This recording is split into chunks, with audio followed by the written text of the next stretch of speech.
Hello students, आवाज आ रही है? हेलो स्टूडेंट, स्वागत है सभी का कैरियर वे लैब पर। फटाफट से भाई सारे बच्चे ऑनलाइन आ जाओ, क्लास स्टार्ट हो गई है। एसएसटी पेडागोजी की क्लास है और ये वाली क्लास हर लेवल के लिए इंपॉर्टेंट है। पेपर फर्स्ट, पेपर सेकंड, चाहे वो ईवीएस पेडागोजी हो, चाहे मैथ्स पेडागोजी हो, चाहे Hindi English. Paper first, paper second, science, SST, सबके लिए इंपॉर्टेंट क्लास होगी। ठीक है, काफी क्वेश्चंस आज हम करेंगे जो एग्जाम्स के लिए काफी यूजफुल होंगे। ठीक है, चलो भाई, रेडी हो क्लास के लिए?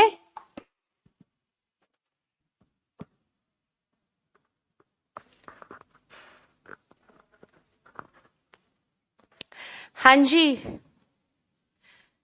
आज जो हम क्वेश्चन करने वाले हैं वो बहुत इंपॉर्टेंट है। ठीक है, और वो क्वेश्चन देखना एग्जाम्स के पॉइंट ऑफ व्यू से भी इतने इंपॉर्टेंट है। अगर आप आज कर लेते हो ना क्वेश्चंस की, तो सोच लेना एग्जाम में भी आप अच्छा ही करके आओगे।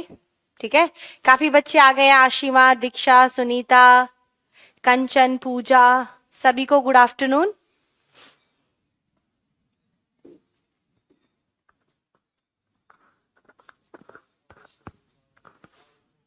ठीक है, चलो भाई स्टार्ट कर लेते हैं अपनी क्लास।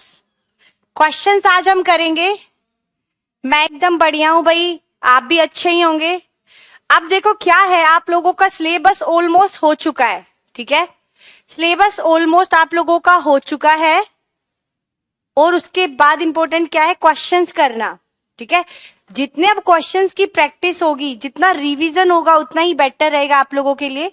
ठीक है, तो इंपॉर्टेंट टॉपिक्स तो हैं ही जो मैंने लास्ट क्लास में बता दिए थे भाई, क्या क्या पढ़ना ज्यादा इंपॉर्टेंट है आप लोगों के लिए। कोई डाउट है भाई किसी को? आज लास्ट नहीं है, आज सेकंड लास्ट क्लास है। एक क्लास और लूंगी जो सबके लिए इंपॉर्टेंट होगी। ठीक है भाई, एक क्लास और मैं लूंगी जो सभी के लिए बहुत इंपॉर्टेंट क्लास होगी। चलो भाई, देखो भाई, आंसर कीज आप लोगों को मैं आज या कल में दिलवा दूंगी, पर इतना वो मत हो, क्योंकि आंसर तो वीडियो में भी है ना, आप देख सकते हो। ठीक है, पूजा क्या क्वेश्चन है आपका, मूर्त या अमूर्त? मूर्त अमूर्त क्या होता है पहले ये बताओ। मूर्त का मतलब क्या होता है? मूर्त का मतलब होता है जिसका रंग रूप आकार होता है, जिसको हम टच कर सकते हैं, देख सकते हैं, चाहे वो हमारी आंखों के सामने हो या ना हो, पर वो मूर्त है। ठीक है, अमूर्त क्या होता है? जिसका रंग रूप आकार नहीं होता, और जिसका रंग रूप आकार नहीं होता, जिसको हम टच नहीं कर सकते, देख नहीं सकते, वो क्या होता है? मूर्त, अमूर्त। ठीक है, मूर्त का एग्जाम्पल हो कंक्रीट, जैसे कि भाई मैं अभी आप लोगों से ताजमहल के बारे में बात करूं, सामने ताजमहल तो है नहीं। अगर मैं अभी ताजमहल के बारे में बात करूं, तो वो कौन सी थिंकिंग हो जाएगी बताओ, मूर्त होगी या अमूर्त? बताओ फटाफट सारे, बताओ वो मूर्त थिंकिंग होगी या अमूर्त थिंकिंग होगी, बताओ।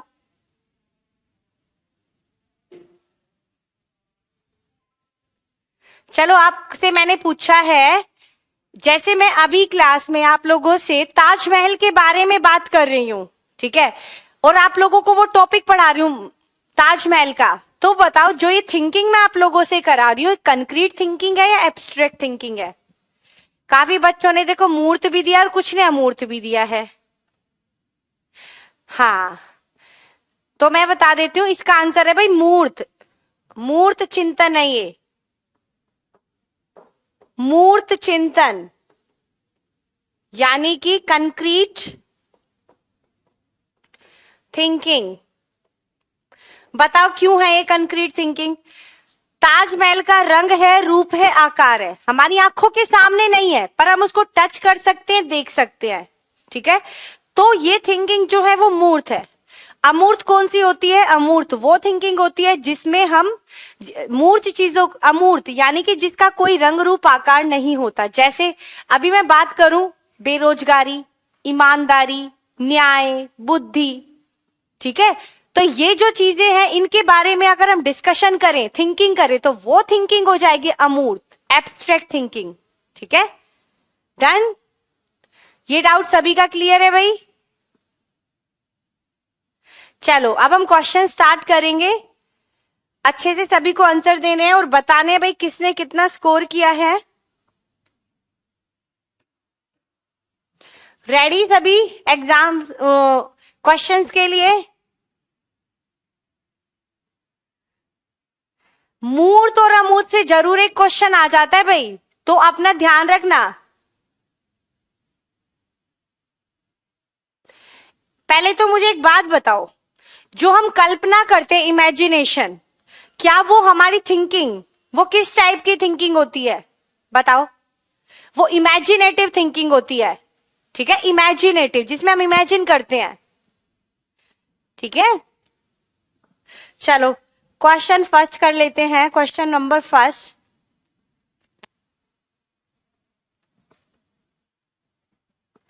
देखो भाई, जितनी भी रिकॉर्डेड क्लास भेजी है ना, आपके फायदे के लिए भेजी है, ठीक है आरती?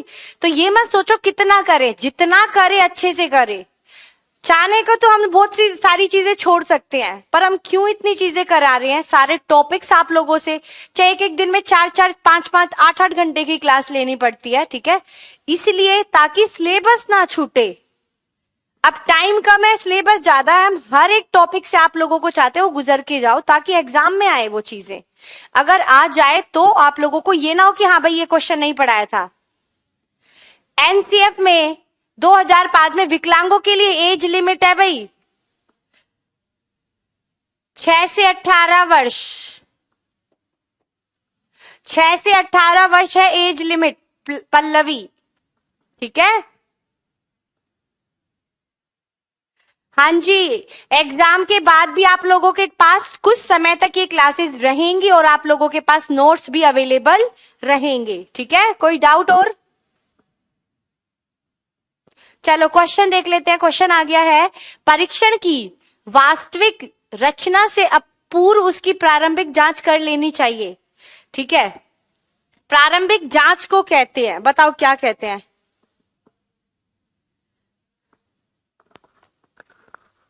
बताओ भाई क्या कहते हैं इस टाइप की जांच को?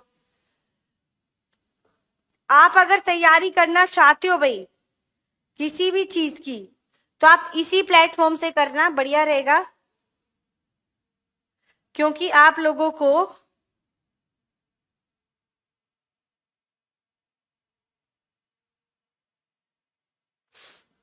फटाफट बताओ क्या आंसर है भाई इसका?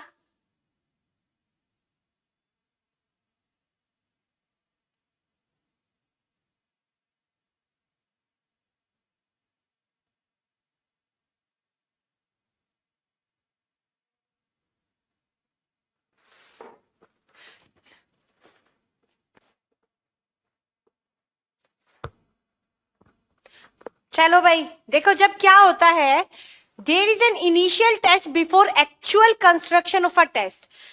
जैसे देखो सीटेट का टेस्ट बनेगा, उससे पहले एक क्या किया जाता है आप लोगों के लिए? जांच की जाती है, प्रारंभिक जांच। उस जांच का नाम होता है pilot study, pre try out. क्या बोला जाता है? Pre try out. Pilot study करते हैं, एग्जाम बनाने, एक्चुअल एग्जाम, रियल एग्जाम बनाने से पहले स्टडी की जाती है, उसका नाम होता है पायलट स्टडी। पायलट स्टडी में दो चीजें होती है, एक तो प्री ट्राई आउट, एक होता है final try out. Pre try out पहले जांच करने के लिए होगा, फाइनल उसको बनाने के लिए, और उसके बाद एग्जाम बनता है, ठीक है। तो आंसर इज सी। क्या होगा इसका आंसर? सी।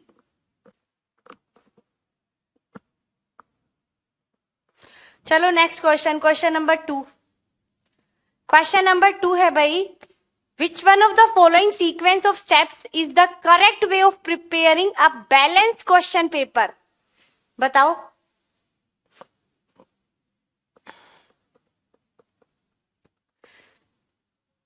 बताओ भाई, एक संतुलन, कौन सा सीक्वेंस हमें फॉलो करना चाहिए एक अच्छा पेपर बनाने के लिए? स्टैंडर्डाइज टेस्ट के ये स्टेप्स हैं भाई, स्टैंडर्डाइज टेस्ट के ये स्टेप्स हैं। पहले क्या करेंगे? डिजाइन, फिर राइटिंग क्वेश्चन, फिर preparing the marking scheme, matching with blueprint. नहीं, पहले तो ब्लूप्रिंट बनेगा। पहले क्या बनता है?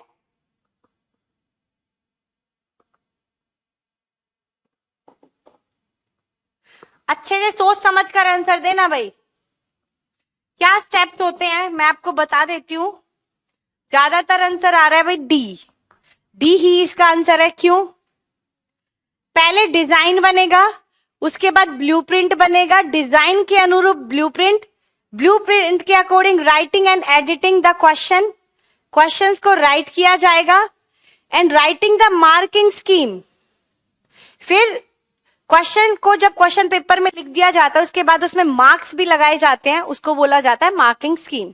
तो इसका आंसर क्या होगा भाई? डी। देखो ये सोच लेना, राइटिंग द क्वेश्चन, पहले क्वेश्चन तो राइट करेंगे नहीं, इसमें भी राइटिंग आ गया, ऑप्शन कट गए। पहले डिजाइन फिर क्वेश्चन राइट नहीं, पहले ब्लूप्रिंट बनता है। ठीक है, तो आंसर इज डी। फटाफट करो।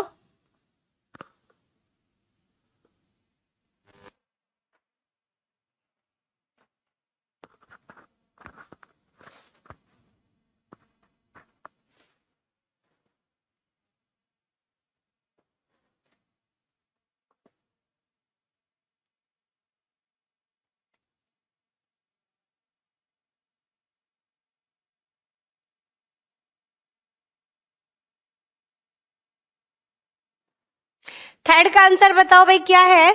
कि अतिरिक्त निम्नलिखित सभी सीखने के रूप में आकलन को बढ़ावा देते हैं। फर्स्ट, पढ़ाए गए विषय पर मनन करने के लिए शिक्षार्थियों को कहना, या जितनी संभावना और शिक्षार्थियों को लगातार परीक्षण लेना। देखो इसमें एक चीज पर फोकस किया, नो, शिक्षार्थियों को आंतरिक पृष्ठपोषण के लिए कहना, या अवसर लेने हेतु शिक्षार्थियों के लिए एक सुरक्षित वातावरण का निर्माण करना। बताओ बेस्ट ऑप्शन क्या होगा इसमें? बेस्ट ऑप्शन क्या होगा इसमें? बोला भाई एक्सपेक्ट बोला है, अतिरिक्त बोला गया है।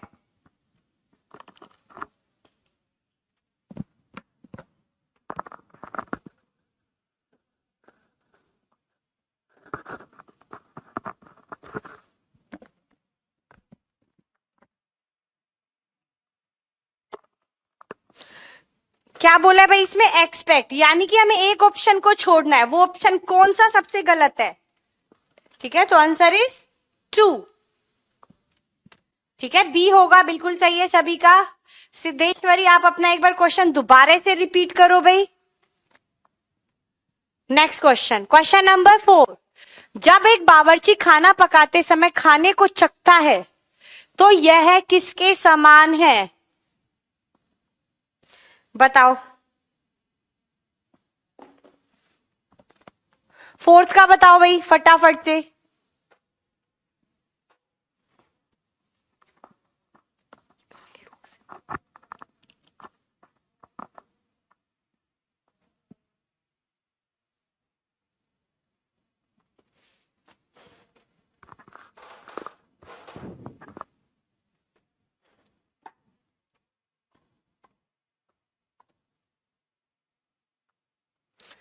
बताओ, एक बावर्ची खाना बनाते समय चखता है कि खाना सही बना है या नहीं, तो वो किस टाइप की असेसमेंट कर रहा है? इवैल्यूएशन। तो वो बताओ क्या कर रहा है? फॉर्मेटिव असेसमेंट, बिल्कुल सही। असेसमेंट फॉर लर्निंग, ताकि अगर खाने में कोई दिक्कत हुई, कम ज्यादा हुआ, तो उसको ठीक किया जा सकता है, इसीलिए चखा जाता है। फॉर्मेटिव यानी कि असेसमेंट फॉर लर्निंग। इसमें भी यही होता है कि अगर कोई मिस्टेक है, बच्चों को समझ में नहीं आ रहा है, तो क्या करना है? उसको सुधार करना है। जिसमें सुधार की गुंजाइश होती है उसमें बोला जाता है असेसमेंट फॉर लर्निंग। यानी कि लर्निंग को बढ़ाने के लिए, खाने को अच्छा करने के लिए उसने असेसमेंट किया है। ठीक है, तो वो हो गया असेसमेंट फॉर लर्निंग। नेक्स्ट बताओ। असेसमेंट वाला भाई हम लास्ट क्लास में कर चुके थे, श्वेता आप उसमें देख लेना। फटाफट बताओ इसका answer. Next question, question number 5।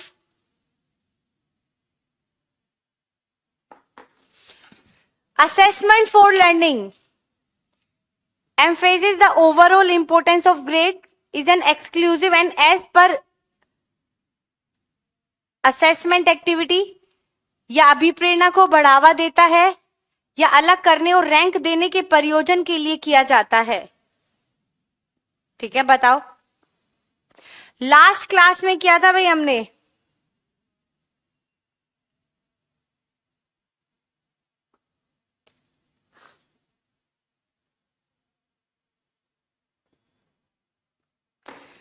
अच्छे से पढ़ो भाई।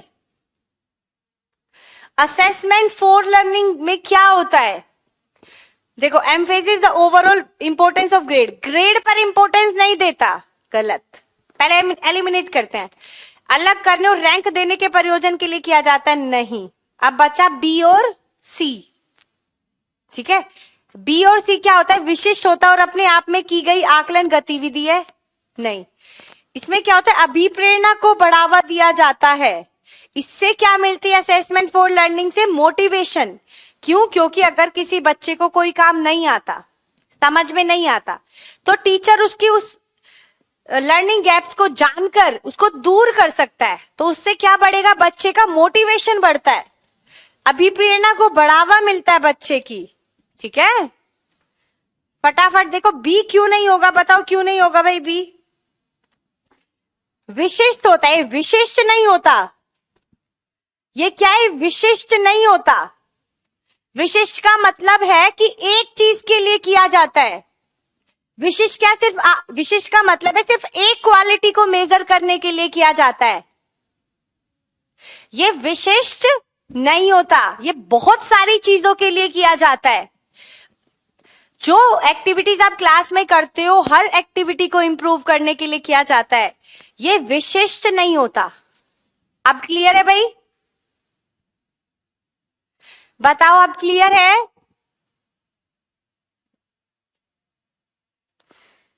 क्लियर भाई? डाउट क्यों नहीं है अभी? ठीक है, ये विशिष्ट नहीं होता है। नेक्स्ट क्वेश्चन, क्वेश्चन नंबर 6 है, जब कोई शिक्षक अपनी कक्षा को एक ट्रिप पर बाहर ले जाए और वापस आने पर उसके बारे में छात्रों के साथ चर्चा करे तो इसे कहते हैं? देखो भाई, एडमिट कार्ड है ना, 10 तारीख को आ जाएंगे। 10 तारीख को आप लोगों के एडमिट कार्ड आ जाएंगे। ठीक है, तो आप बिल्कुल भी पैनिक मत हो। एडमिट कार्ड से ज्यादा फोकस करो अपने रिवीजन पर, क्वेश्चन प्रैक्टिस पर। नेक्स्ट करो क्वेश्चन नंबर 6। ये मैंने जब टॉपिक पढ़ाया था असेसमेंट, जब ये मैंने कराया था भाई, ये आंसर सभी का सही होना चाहिए। बहुत इजी सा क्वेश्चन है।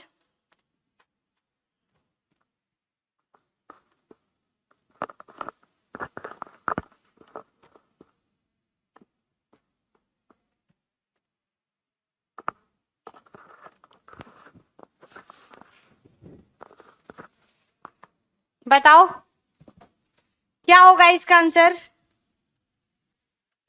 6 का आ रहा है सी।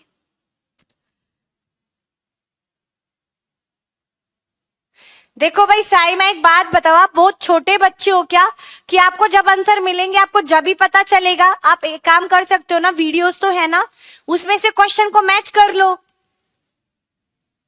कर सकते हो ना ये काम? तो आंसर कीज के ऊपर अभी डिपेंड मत करो। मैं आप लोगों को 1 या 2 दिन में अरेंज करा दूंगी, पर आप इतने छोटे बच्चे नहीं हो कि जब मैडम खाना पका हुआ देंगी जब भी आप करोगे। आप क्वेश्चन को वीडियो से मैच कर कर अपना आंसर देख सकते हो। ठीक है, चलो बताओ, इसका आंसर है भाई असेसमेंट ऑफ लर्निंग। इसका नाम असेसमेंट ऑफ लर्निंग क्यों है? पहले तो ये बताओ। असेसमेंट ऑफ लर्निंग इसलिए, क्रिया को करने के बाद असेस किया, जब वो क्रिया पूरी हो गई ना उसके बाद अगर असेसमेंट किया तो वो असेसमेंट ऑफ लर्निंग होगा। अगर वो क्रिया हो रही है उस दौरान सही करने के लिए किया तो क्या हो जाएगा? Assessment for learning. ठीक है, असेसमेंट एज लर्निंग मतलब एक दूसरे के साथ करना। ठीक है, अधिगम के रूप में सीखा जाता है। हाँ, इसको सम्मेटिव भी बोल देते हैं, सम्मेटिव टाइप है ये। नेक्स्ट, असेसमेंट रिवाइज कर लेंगे भाई बाद में, पहले क्वेश्चन कर लेते हैं। सम्मेटिव असेसमेंट इज, योगात्मक आकलन कौन सा होता है बताओ?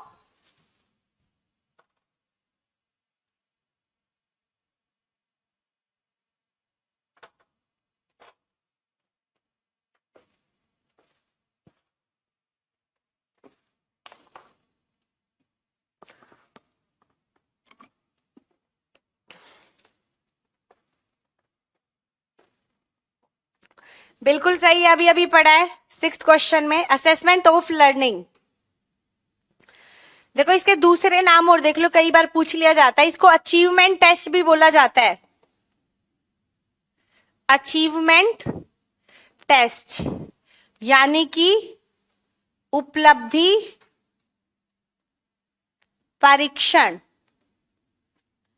इसका नाम क्या है? ये फॉर्मल होता है, फॉर्मल। इसको पेपर पेन टेस्ट भी बोला जाता है, पेपर पेन टेस्ट। ठीक है, इसको टर्म टेस्ट भी बोला जाता है, टर्म टेस्ट। ठीक है, ये कैसा होता है? पेनफुल, पेनफुल होता है। इसको स्टैंडर्डाइज टेस्ट भी बोल देते हैं, स्टैंडर्डाइज्ड टेस्ट, प्रमाणीकृत परीक्षण। चलो नेक्स्ट कर लेते हैं, इजी सा क्वेश्चन था। अब है नेक्स्ट क्वेश्चन भाई, क्वेश्चन नंबर 8। एक परीक्षण तैयार करने के बाद एक शिक्षक प्राप्तांकों की निरंतरता को जांचने के लिए ही एक आयु वर्ग के बच्चों पर प्रशासित करता है। ठीक है, बताओ उन्होंने क्या किया? एक टेस्ट में ना बहुत सारी क्वालिटीज होती हैं एक टेस्ट की, एक तो वैलिडिटी, रिलायबिलिटी, ऑब्जेक्टिविटी एंड उपयोगिता, यूटिलिटी। बताओ क्या है इसका आंसर? पहले आप लोग बताओ फिर मैं बताऊंगी। इजी क्वेश्चन है, इजी आंसर है।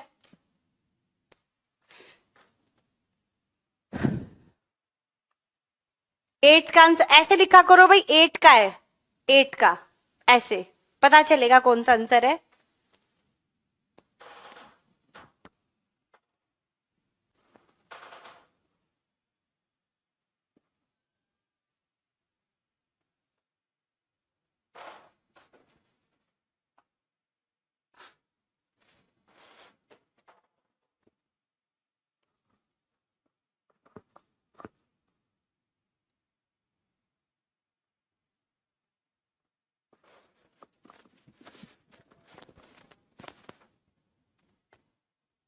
इसका आंसर है भाई रिलायबिलिटी। देखो कंसिस्टेंसी ऑफ टेस्ट स्कोर जिसमें भी आ जाए, यानी कि रिजल्ट बार बार रिपीट हो रहा है अप्लाई करने के बाद, तो उसको बोला जाता है रिलायबिलिटी। ठीक है, जब अंकों की समानता हो, यानी कि देखो निरंतर को जांचने के लिए एक ही आयु वर्ग के बच्चों पर प्रशासित करता है, ताकि वो ये जांच सके कि जो ये टेस्ट बना है उस लेवल के बच्चों के लिए बना है या नहीं। तो आंसर इज बी। वैलिडिटी का मतलब होता है ऑब्जेक्टिव को मेजर करने के लिए, मेजरमेंट ऑफ ऑब्जेक्टिव। जिस चीज को मतलब जिस उद्देश्य को लेकर हमने टेस्ट बनाया है, क्या वो टेस्ट उस उद्देश्य की पूर्ति कर रहा है? अगर कर रहा है तो आंसर आएगा वैलिडिटी। ठीक है, अगर अंकों में समानता आ रही है, बार बार हम चेक कर रहे हैं टेस्ट को कि ये टेस्ट इस एज के बच्चों के लिए सही है, फिर बार बार अंक रिपीट हो रहे हैं उन बच्चों के ऊपर, तो आंसर क्या आ जाएगा? रिलायबिलिटी। ऑब्जेक्टिविटी होता है अपक्षपात होना, टीचर का अनबायस होना, टीचर पक्षपात ना कर पाए। एक क्वेश्चन का एक ही आंसर होता है, या तो वो सही होगा या गलत। ठीक है, अगर या तो वो सही होगा या गलत, अगर सही है, ठीक है, अगर वो सही है तो क्या हो जाएगा भाई? उसको आंसर मिलेगा। अगर वो सही नहीं है तो नहीं मिलेगा, चाहे वो कोई भी बच्चा उस टेस्ट को करे, टीचर उसमें बायसनेस नहीं कर सकता। ए ऑप्शन का मतलब है वैलिडिटी का, जिस उद्देश्य को लेकर इस टेस्ट को बनाया गया है, क्या वो टेस्ट उस ऑब्जेक्टिव का मापन कर रहा है? अगर कर रहा है तो उसमें वैलिडिटी का गुण है, अगर नहीं कर रहा है तो उसमें वैलिडिटी का गुण नहीं है। वैधता यानी कि जिस चीज को लेकर, जिस क्वालिटी को मापने के लिए हमने वो टेस्ट बनाया है, अगर वो टेस्ट उस क्वालिटी का मापन कर रहा है तो वो क्या, कौन सा गुण है? वैधता का। जैसे सीटेट है, सीटेट में किस ऑब्जेक्टिव को लेकर बनाया गया है टेस्ट? टीचर की क्वालिटीज को मापन करने के लिए इस टेस्ट को बनाया गया है। अगर ये टेस्ट सीटेट टीचर की क्वालिटी का मापन नहीं करता है तो उसमें कौन सा गुण नहीं है? वैलिडिटी का। ठीक है, नेक्स्ट क्वेश्चन नंबर 9, फटाफट करो आप थोड़ा। वे सभी क्रियाकलाप जो शिक्षक व शिक्षार्थी द्वारा स्वयं को आकलित करने के लिए किए जाते हैं, जो एक प्रतिपुष्टि के रूप में शिक्षण में अधिगम क्रियाकलापों को सुधारने हेतु सूचना प्रदान करते हैं, उसे क्या कहा जाता है? बताओ फटाफट।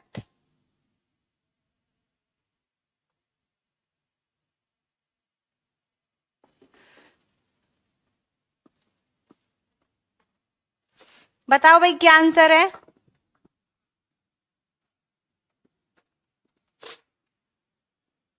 नाइन्थ का आंसर क्या है भाई? बी, इसका नाम है असेसमेंट। इसका आंसर है भाई असेसमेंट। क्या होता है कि all those activity undertaken by the teacher and their student in assessing themself, अपने आप को मापने के लिए कर रहा है, इसमें अचीवमेंट थोड़ी ना पता कर रहा है। Which provide information to be used as feedback to modify the teaching and learning. उससे हमें ये पता चलता है कि हमें अपने टीचिंग और लर्निंग को कितना बदलने की जरूरत है। अगर कुछ कमी है तो भी पता चल जाएगा, फिर उसको चेंज करके हम लर्निंग भी बच्चों की अच्छी कर सकते हैं। तो इसीलिए वो क्या होता है? असेसमेंट। एग्जाम तो हो गया एक टाइप से कि एग्जाम से तो मापन करेंगे, अचीवमेंट में भी हम मापन करते हैं। लर्निंग का मतलब क्या होता है? Modification of behaviour, modification of behaviour, व्यवहार में परिवर्तन होता है तो उसे लर्निंग बोला जाता है। ठीक है, तो answer is B. Now question number 10, वे शिक्षक जो विद्यालय आधारित आकलन के अंतर्गत कार्य करते हैं, teacher who work under school biased assessment, शिक्षार्थियों के मूल्यों और अभिवृत्तियों का आकलन करने के लिए रोजाना उनका सूक्ष्म अवलोकन करते हैं, व्यवस्था के लिए स्वामित्व की भावना रखते हैं, उन पर अधिक कार्य का बोझ रहता है क्योंकि उन्हें सोमवार की परीक्षा सहित अक्सर परीक्षा लेनी चाहिए, या उन्हें प्रत्येक शिक्षार्थियों को प्रत्येक विषय में परियोजना कार्य देना पड़ता है।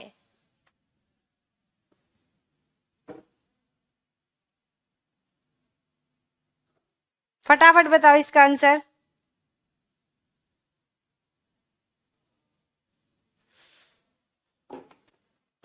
टेंथ का क्या होगा?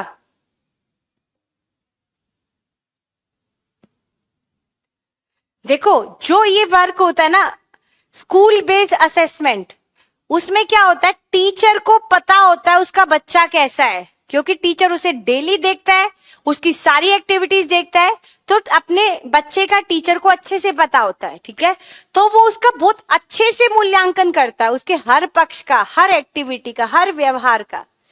तो क्या होता है? जो स्कूल बेस्ड असेसमेंट होता है, शिक्षार्थियों के मूल्य एवं अभिवृत्तियों का आकलन करने के लिए रोजाना उनका सूक्ष्म अवलोकन करते हैं। ये इसका बेस्ट ऑप्शन है। ठीक है, 10th का आंसर क्या है भाई? ए। 2 क्यों नहीं है? व्यवस्था के लिए स्वामित्व की भावना रखते हैं, feel a sense of ownership for the system. Ownership का मतलब हुआ यहाँ पर कि वो सिर्फ अपने आप को अच्छा दिखाना चाहते हैं, वो इसलिए काम करते हैं असेसमेंट, ताकि क्योंकि उनको ऊपर से ऑर्डर मिला होता है। ठीक है, अपनी रेस्पॉन्सिबिलिटी पूरी करने के लिए वो काम करते हैं। ठीक है, चलो, असेसमेंट फॉर लर्निंग होता है जब हम पढ़ते समय या लर्निंग करते समय असेसमेंट करते हैं, ताकि अगर कोई मिस्टेक रह रखी हो हमारी लर्निंग में, उसको हम क्या कर सके? सुधार सके। जिसमें सुधार की गुंजाइश होती है उसमें असेसमेंट फॉर लर्निंग बोला जाएगा। ठीक है, डी क्यों नहीं होगा भाई? उन्हें प्रत्येक विद्यार्थी को प्रत्येक विषय में परियोजना कार्य, मतलब हर बच्चे को हर विषय के लिए परियोजना कार्य देने की आवश्यकता है। नहीं, ये बेटर ऑप्शन नहीं है। ठीक है, नेक्स्ट क्वेश्चन नंबर 11।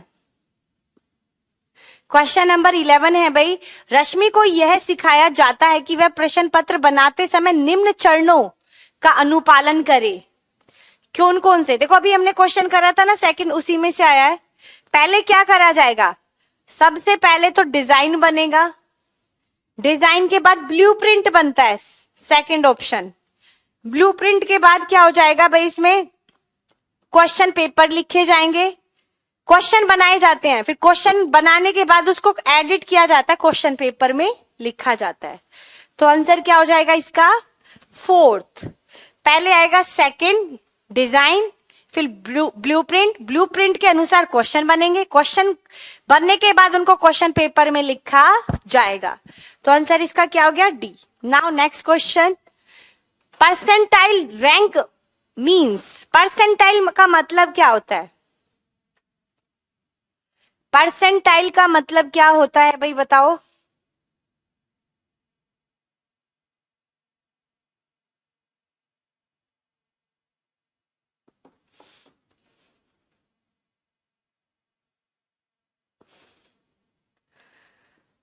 हाँ,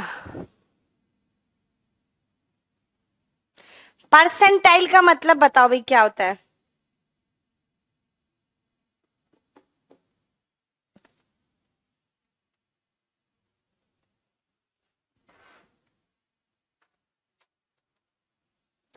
देखो भाई, परसेंटाइज होता है, परसेंटाइल का मतलब क्या होता है मैं आप लोगों को बता देती हूँ।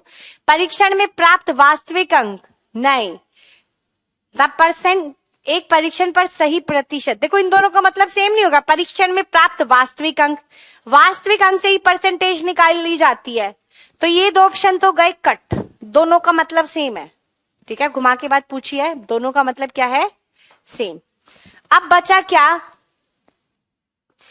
The proportion of student who receive passing score, passing score नहीं होता है। अब बचा फोर्थ।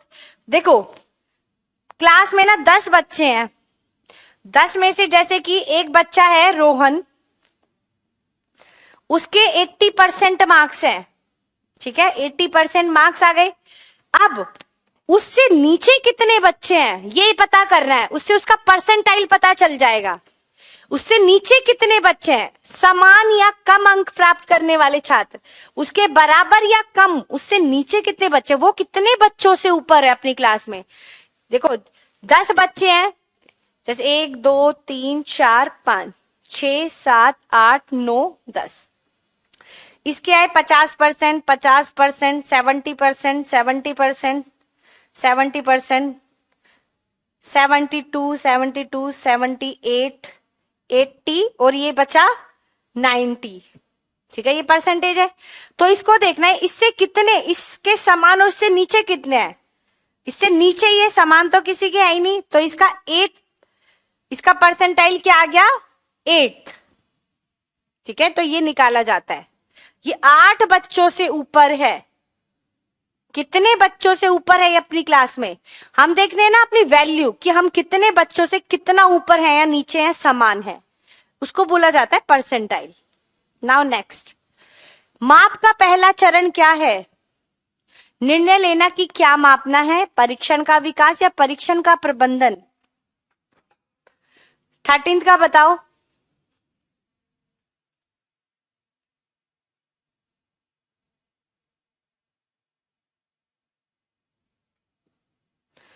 फटाफट से बताओ भाई 13 का आंसर। मेजरमेंट क्या होता है? मेजरमेंट में हमें सबसे पहले डिसाइड करना होता है कि हमें मापना क्या है, कौन सी क्वालिटी को मापना है। Decision of what to measure, क्या मापना है हमें, इस चीज का डिसीजन लेना इज मेजरमेंट। नेक्स्ट, मूल्यांकन का कार्य कौन सा नहीं है?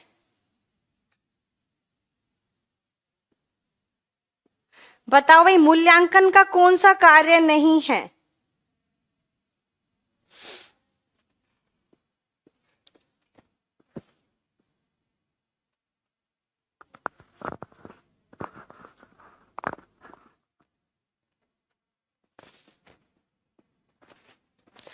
14th का आंसर है भाई आइडियोलॉजिकल इंडोक्ट्रिनेशन, यानी कि अपना कुछ नहीं बनाना, अपना कोई सिद्धांत तो थोड़ी ना हमें थोपना है किसी पे बनाना है, ये इसका कार्य नहीं है। ठीक है, नाउ नेक्स्ट क्वेश्चन नंबर 15, थोड़ा फास्ट फास्ट चलेंगे भाई, क्वेश्चन बहुत ज्यादा है। एक बहुसांस्कृतिक कक्षा कक्ष में एक अध्यापिका सुनिश्चित करेगी कि आकलन में निम्नलिखित में से सम्मिलित हो। क्या क्या सम्मिलित होना चाहिए? अधिगम के न्यूनतम स्तरों के लिए अनुपालन करते हुए विद्यालय प्रशासन की अपेक्षा को पूरा करना, आकलन उपकरण के मानकीकरण, या अपने विद्यार्थियों की सामाजिक सांस्कृतिक पृष्ठभूमि, या अपने आकलन उपकरण की विश्वसनीयता तथा वैधता।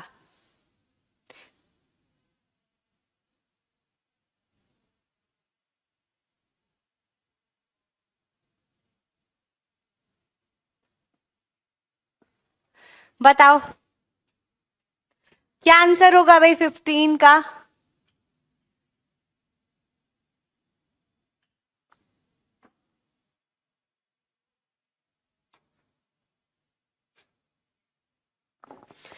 देखो इसमें एक वर्ड बोला गया है, क्या? Multicultural classroom. ठीक है, तो क्वेश्चन में किस चीज को स्पेसिफाई किया गया है कि बहुसांस्कृतिक कक्षा में एक अध्यापिका सुनिश्चित करेगी कि आकलन में निम्नलिखित में से क्या सम्मिलित करे। आकलन में क्या? अपने विद्यार्थियों की सामाजिक आर्थिक पृष्ठभूमि को भी चेक करेगी, यानी कि ये नहीं है कि भाई किसी की संस्कृति का मजाक उड़े या किसी की संस्कृति को इग्नोर मारा जाए, नहीं, सबकी को ध्यान में रखकर असेसमेंट करना है, किसी की भावना को ठेस ना पहुंचे। नेक्स्ट क्वेश्चन नंबर 16, कक्षा परीक्षणों में एक अच्छा प्रदर्शन करने में एक बच्चे की असफलता हमें इस विश्वास की तरफ ले जाती है कि, फर्स्ट है पाठ्यक्रम शिक्षण पद्धति तथा आकलन प्रक्रियाओं पर विचार करने की आवश्यकता है, कुछ बच्चों को अनुत्तीर्ण होना ही है चाहे व्यवस्था उन पर कितना भी अधिक प्रयास करे, या बच्चे कुछ निश्चित क्षमताओं और कमियों के साथ पैदा होते हैं, या आकलन वस्तुनिष्ठ है तथा असफलताओं को स्पष्ट रूप से पहचानने के लिए इसका प्रयोग किया जाता है। 16th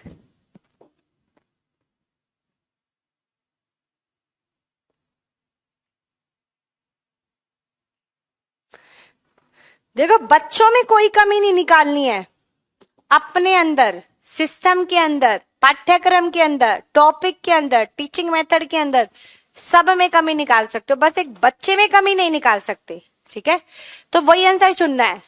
क्यों कराया जाता है? क्योंकि पाठ्यक्रम शिक्षण पद्धतियां आकलन प्रक्रियाओं पर विचार करने की आवश्यकता। अगर कोई भी बच्चा फेल होता है, 100 में से अगर एक भी बच्चा फेल हुआ ना, तो बच्चे की गलती नहीं होगी, सिस्टम की गलती है, पाठ्यक्रम में गलती है, टीचिंग मेथड में गलतियां हैं। ठीक है, तो आंसर इज फर्स्ट। नेक्स्ट, मूल्यांकन का अर्थ है, मूल्यांकन का अर्थ क्या होता है? बताओ,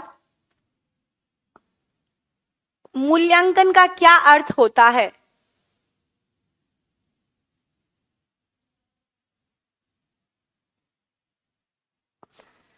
मूल्यांकन का अर्थ होता है क्या करना भाई? निर्णय लेना, judgment, to give judgment, final result, final output देना, क्या होता है? जजमेंट। देखो टेस्ट करना, टेस्ट तो एक टूल हो गया, टेस्ट के बाद जो नंबर आएंगे वो मेजरमेंट हो जाएगा, मेजरमेंट के बाद जो फीडबैक आएगा वो असेसमेंट हो जाएगा, असेसमेंट के बाद जो फाइनल प्रोडक्ट आएगा या फाइनल जजमेंट आएगी उसको बोला जाता है इवैल्यूएशन, मूल्यांकन। समझ आया? ठीक है, हाँ चलो भाई नेक्स्ट क्वेश्चन है 18th, multiple choice question assess the child ability to, सही उत्तर का प्रत्यास्मरण करने, सही उत्तर का निर्माण करने, सही उत्तर की व्याख्या करने, या सही उत्तर की पहचान करने। देखो मल्टीपल चॉइस क्वेश्चन, दो ऑब्जेक्टिव टाइप क्वेश्चन ना दो टाइप के होते हैं, ऑब्जेक्टिव टाइप क्वेश्चंस दो प्रकार के होते हैं, एक तो रिकॉल, एक रिकॉग्निशन। रिकॉग्निशन पहचानना, रिकॉल मीन्स प्रत्यास्मरण। आंसर आपके सामने नहीं होगा, रिकॉल में होगा एक या दो वर्ड का ही आंसर, पर आंसर उसमें सामने नहीं होगा, आपको रिकॉल करके देना होगा, याद करके।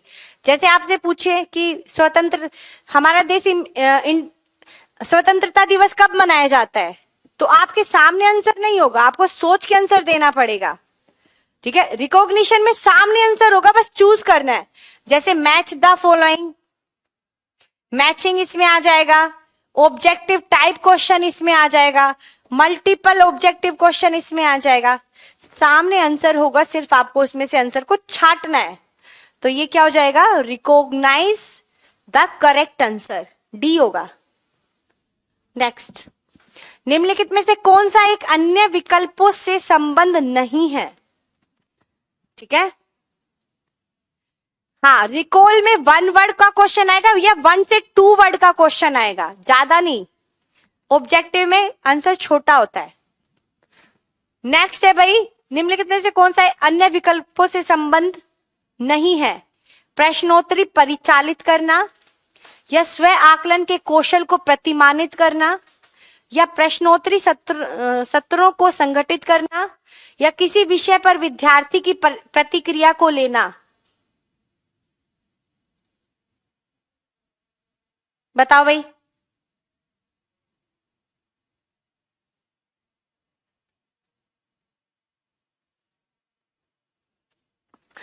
19th का आंसर बताओ, कौन सा रिलेटेड ऑप्शन नहीं है? साइंस और मैथ्स दोनों, साइंस की भी लेनी पड़ेगी, एसएसटी की भी।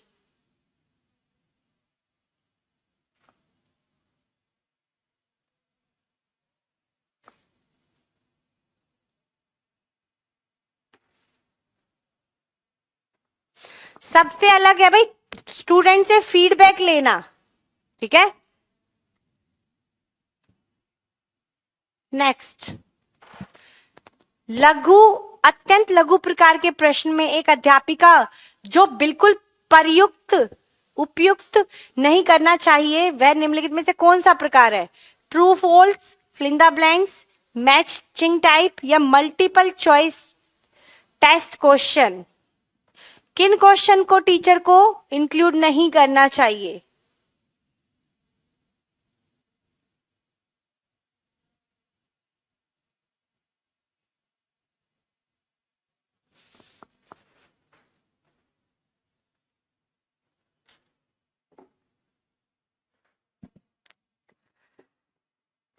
बताओ भाई।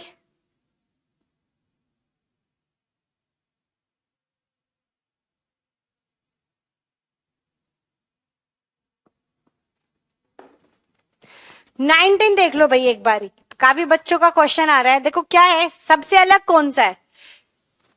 प्रश्न क्विज को जो होगा बच्चों का, ठीक है, उससे हम बच्चों का असेसमेंट करेंगे।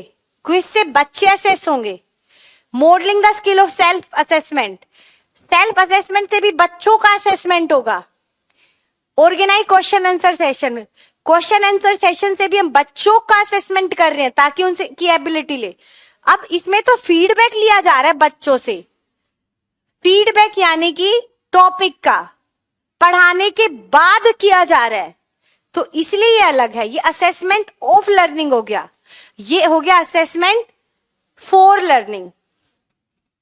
ठीक है, तीनों क्या हो गया? असेसमेंट फॉर लर्निंग, चौथा हो गया असेसमेंट ऑफ लर्निंग।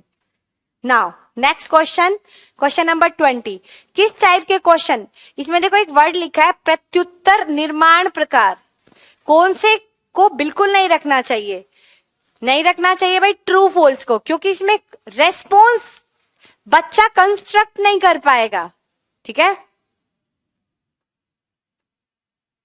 ठीक है साइमा, बिल्कुल टेंशन मत लो भाई, आप ज्यादा सोचो मत तो गलत होते आंसर। बस ये देखो मैडम के अकॉर्डिंग आंसर दे रही है पेडागोजी में। पेडागोजी में टफ आंसर नहीं आते हैं, बस सोच का थोड़ा फर्क हो जाता है, ठीक है। डी क्यों नहीं है भाई? मैचिंग, मल्टीपल और फिल इन द ब्लैंक्स में आंसर तो सामने होता है ना। ट्रू फॉल्स में ट्रू या फॉल्स, ये कंस्ट्रक्शन टाइप क्वेश्चन नहीं है जिसमें थोड़ा सा भाई क्या, ये रटने वाला क्वेश्चन है। ये क्या हो जाएगा, इसमें सिर्फ रटा रटाया आंसर देना है, ठीक है। नाउ नेक्स्ट, विद्यालय में अंक प्रणाली की बजाय ग्रेडिंग प्रणाली लागू करने का आपकी नजर में कौन सा मुख्य लाभ है? Benefit of grading, first choice से अध्येताओं में तनाव कम हो जाता है, या इससे परीक्षा का कार्य न्यून हो जाता है, इससे मूल्यांकन संबंधी त्रुटियां कम असरकारक हो जाती हैं, या इसमें मूल्यांकन संबंधी आधुनिक प्रवृत्तियों का प्रयोग होता है।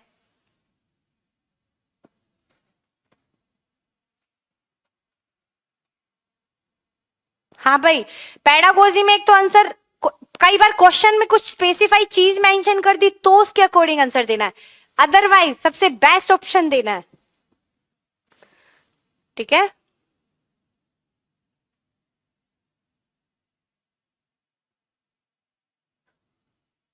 क्या आंसर होगा बताओ?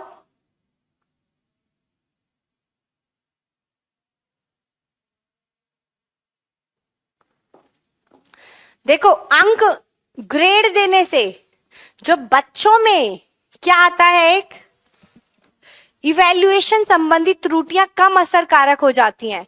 यानी कि जब बच्चों में अंक आते थे तो बच्चों में ना भेदभाव स्टार्ट हो जाता था, ठीक है।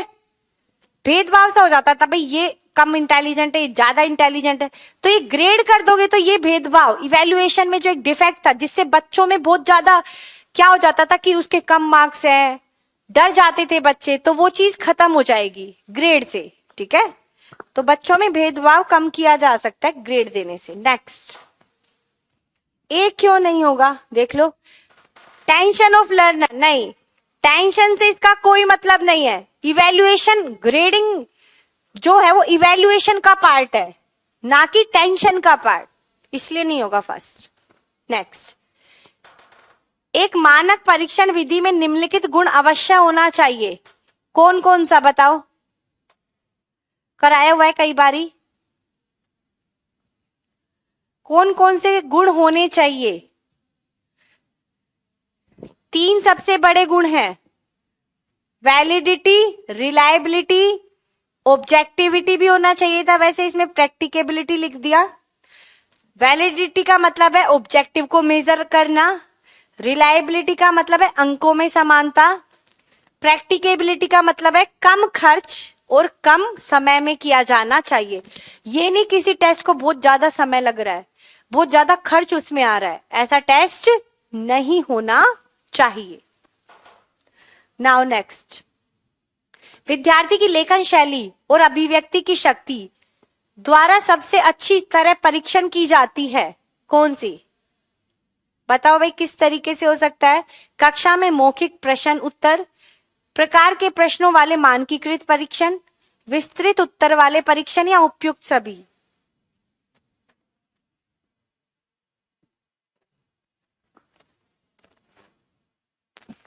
हाँ, 3 सबसे बड़े गुण होते हैं, validity, subject, reliability and objectivity, पर इसमें ऑब्जेक्टिविटी की जगह प्रैक्टिकेबिलिटी डाल दिया, वो थोड़ा कंफ्यूज करने के लिए, ठीक है। आंसर वही है, आंसर क्या होगा भाई इसका? डी। इन तीनों चीजों का होना चाहिए। Student writing style and power of expression किसके द्वारा? विस्तृत, जिसमें बड़े आंसर होंगे, उसी से तो हम बच्चे की राइटिंग स्किल को माप सकते हैं। चलो भाई, नेक्स्ट क्वेश्चन नंबर 24।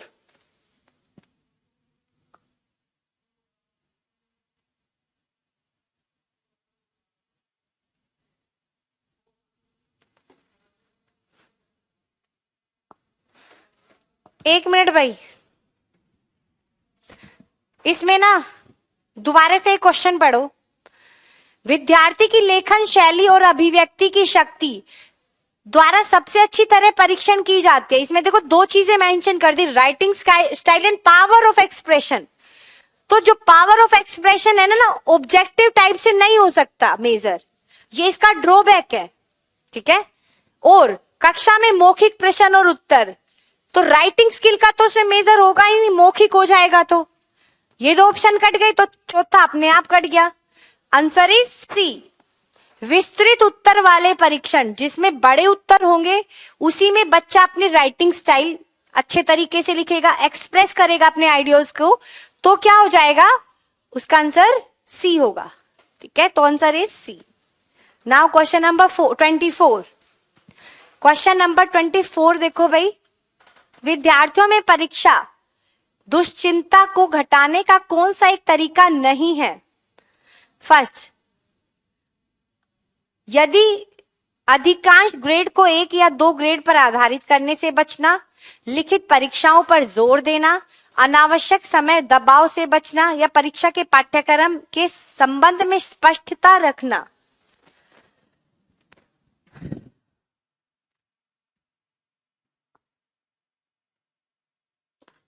बताओ क्या होगा।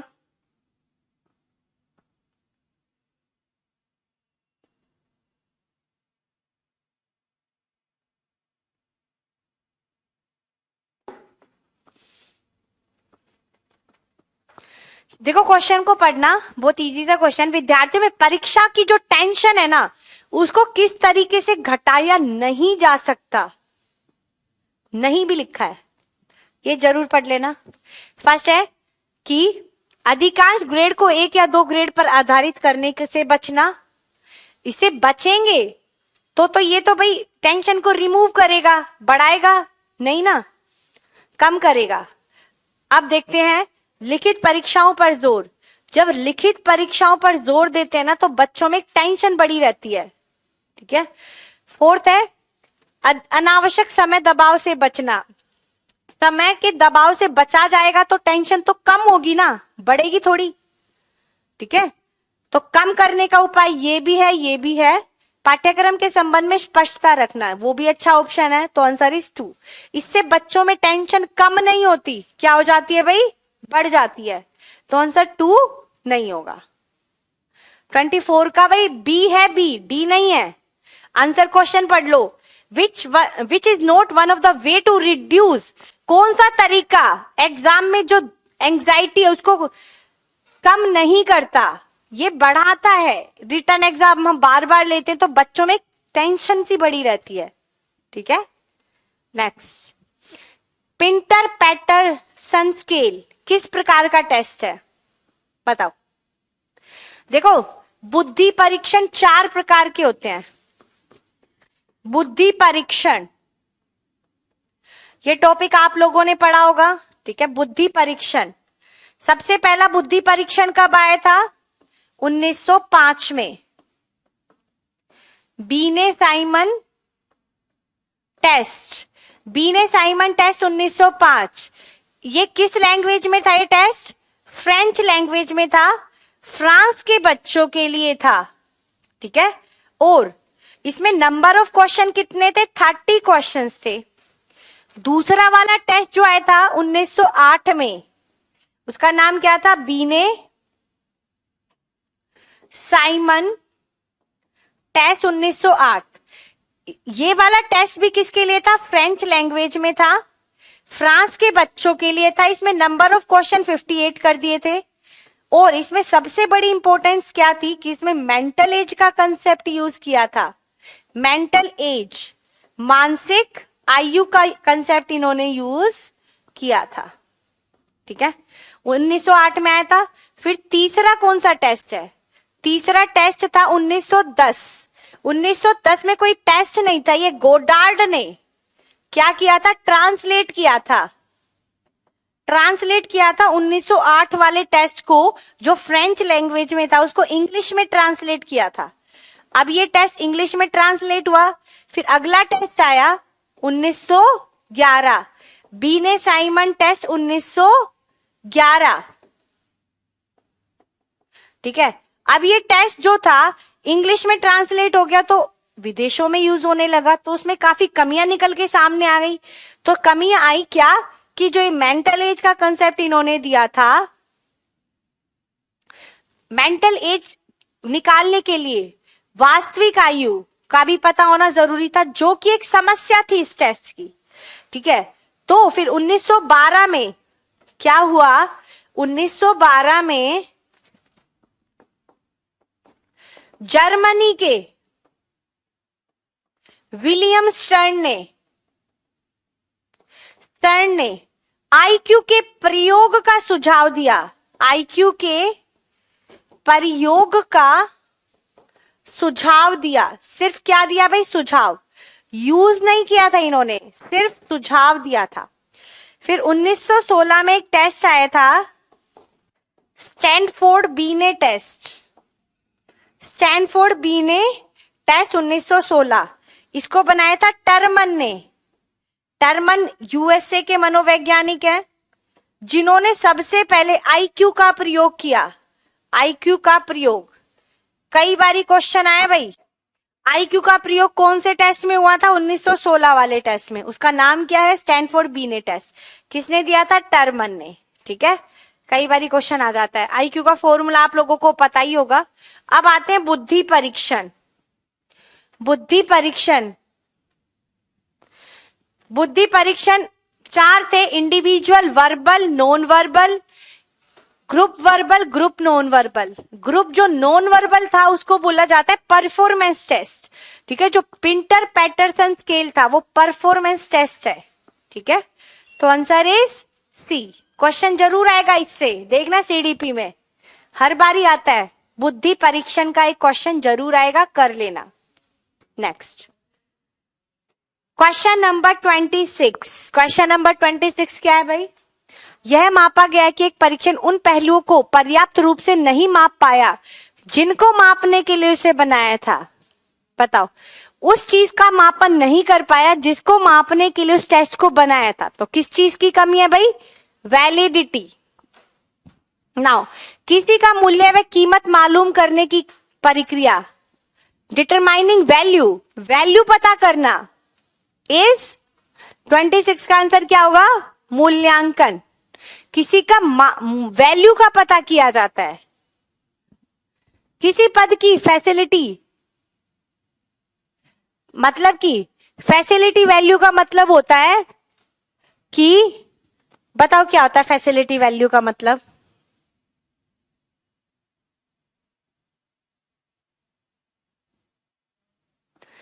फैसिलिटी का मतलब है इजी, कम होना। फैसिलिटी वैल्यू का मतलब होता है कि वो, देखो एक क्वेश्चन 100% का होता है जिसमें 20 क्वेश्चन तो इजी हैं। ठीक है, सिर्फ 20 ही क्वेश्चन इजी हैं और सारे टफ हैं, हार्ड क्वेश्चन है, तो वो पेपर कैसा हो जाएगा, जटिल। ठीक है, जटिल हो जाएगा। फैसिलिटी वैल्यू का मतलब होता है कि वो वैल्यू उतना इजी है, कितना परसेंट, 20% तो वो इजी है और जितना बचा वो क्या हो जाएगा, टफ हो जाएगा। तो आंसर इज डी। भाई 27 का ए, मापन क्यों नहीं है, मापन का मतलब है अंक देना, अंक देने की प्रक्रिया। टेस्ट के बाद जो अंक मिले वो मेजरमेंट होता है, तो वो इवेल्युएशन होता है। जब हम किसी की वैल्यू बताते हैं उसको इवेल्युएशन कहा जाता है। ठीक है, नेक्स्ट क्वेश्चन है, निम्न में से कौन सा एक अच्छे उपलब्धि परीक्षण का गुण नहीं है। देखो, रिलायबिलिटी भी होनी चाहिए, वैलिडिटी भी होनी चाहिए, ऑब्जेक्टिविटी भी होनी चाहिए, तो कौन सा नहीं है, अस्पष्टता। थोड़ा जल्दी चलते हैं भाई, टाइम कम है। परीक्षण वह मापता है जो हम मापना चाहते हैं, इज वैलिडिटी। जो चीज हम मापना चाहते हैं अगर टेस्ट उसी का मापन कर रहा है तो वो क्या है, valid. Frequently use tool to summative evaluation, कौन सा है, देखो टीचर ऑब्जर्वेशन तो फॉर्मेटिव हो गया, डेली असाइनमेंट भी फॉर्मेटिव हो गया, तो बचा क्या, टेस्ट। समेटिव क्या होता है, test. Now question number 32। Question number 32 क्या, विद्यार्थी के शैक्षिक परीक्षण की विवेचना करते समय अध्यापक को ध्यान में रखना चाहिए कि उसकी किस किस चीज को ध्यान में रखना चाहिए? उसकी उपस्थिति, एज और ग्रेड, सब चीज को ध्यान में रखना चाहिए। Question number 33, assessment should focus on, किस पर ध्यान देना चाहिए? अधिगम को आगे बढ़ाना, बच्चों का वर्गीकरण करना, बच्चों में प्रतियोगिता बढ़ाना, या अध्यापक का कार्य घटाना? देखो, बच्चों को कभी भी हमें वर्गीकृत नहीं करना है, ये स्टेटमेंट गलत। बच्चों में प्रतियोगिता तो कभी बढ़ानी नहीं है, बहुत नेगेटिव आंसर है। हाँ, अध्यापक का कार्य घटाना नहीं, अध्यापक के कार्य को घटाना या बढ़ाने से कोई मतलब नहीं है, मतलब कि अधिगम को बढ़ाना है बस, चाहे कार्य कितना ही बढ़ जाए। ठीक है, कार्य कितना ही बढ़ जाए, बच्चे का अधिगम बढ़ना चाहिए। नेक्स्ट क्वेश्चन नंबर है 34, ये उपचार, निदान और उपचार के कुछ क्वेश्चन आएंगे। कक्षा में औसत से कम 4 विद्यार्थी हैं, निम्न में से कौन सी प्रणाली उन्हें अन्य विद्यार्थियों के समकक्ष लाने में सर्वाधिक असरकारक होगी? फर्स्ट, उन्हें उन पंक्ति में बिठाकर उन्हें कार्य को सतत निरीक्षण करें। अन्य पंक्ति में, अन्य है भाई, अन्य, ठीक है, या उनके सीखने के मंद क्षेत्र को पहचान कर उनका उचित उपचारात्मक करे, या निश्चित करें कि वे नियमित रूप से शाला में उपस्थित रहे, उनको घर पर अधिक कार्य करने को दे। फटाफट बताओ 34 का आंसर क्या होगा भाई? सेकंड, उनके सीखने के मन क्षेत्र को पहचान कर उनकी उचित उपचारात्मक प्रयत्न करे। नेक्स्ट क्वेश्चन नंबर 35,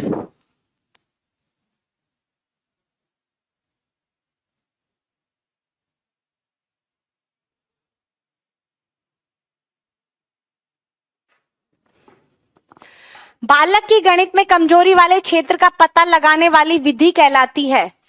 कमजोरी का पता कौन से टेस्ट से लगाया जाता है कि भाई इस क्षेत्र में बच्चे को बड़ी कमी है, तो वो हो गया डायग्नोस, निदान करना। पहले निदान होता है कमी पता लगाना, फिर उस कमी को दूर करना कहलाता है रेमीडियल टीचिंग। ठीक है, तो आंसर इज डी। नेक्स्ट, उपचारात्मक शिक्षा का शिक्षा हेतु है, किससे रिलेटेड है? नई भाषा वस्तु का दाखिल करना, तत्कालीन पढ़ाई वस्तु की कसौटी, या सही तरीके से न पढ़ाई गई भाषा वस्तु को फिर से पढ़ाना, या पढ़ाई गई भाषा वस्तुओं को फिर से पढ़ाना। बताओ भाई।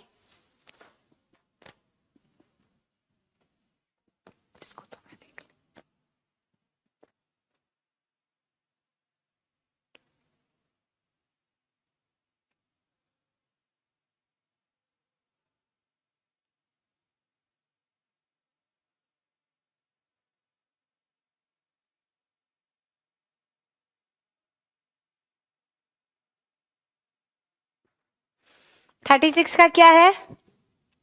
Remedial teaching.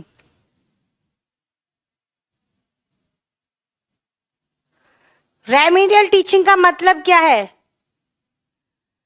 देखो, एक चीज बच्चों को पढ़ाई, वो ना समझ में आई, इस बात का पता लगाना तो क्या डायग्नोस। अब वो नहीं समझ में आई तो उसको दोबारा पढ़ाना ताकि वो बच्चों को समझ में आ जाए। तो आंसर आएगा सही तरीके से न पढ़ाई गई भाषा वस्तु को फिर से पढ़ाना, तभी तो जो नहीं समझ में आए वो समझ में आ जाएगा।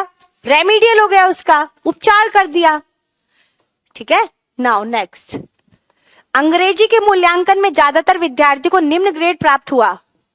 निम्न ग्रेड प्राप्त करने की वजह का कारण जानने के लिए कारण को जानना है, जहां पे भी वहां पे सीधा सा आंसर आएगा डायग्नोस्टिक टेस्ट। ठीक है, नेक्स्ट, शिक्षकों को अपने विद्यार्थियों की त्रुटियों का अध्ययन करना चाहिए क्योंकि वे प्राय उनके ज्ञान के स्तर, अलग अलग के पाठ्यक्रम की आवश्यकता है, योग्यता समूहन के लिए रास्ते, या अपेक्षित उपचारिक कार्य नीति।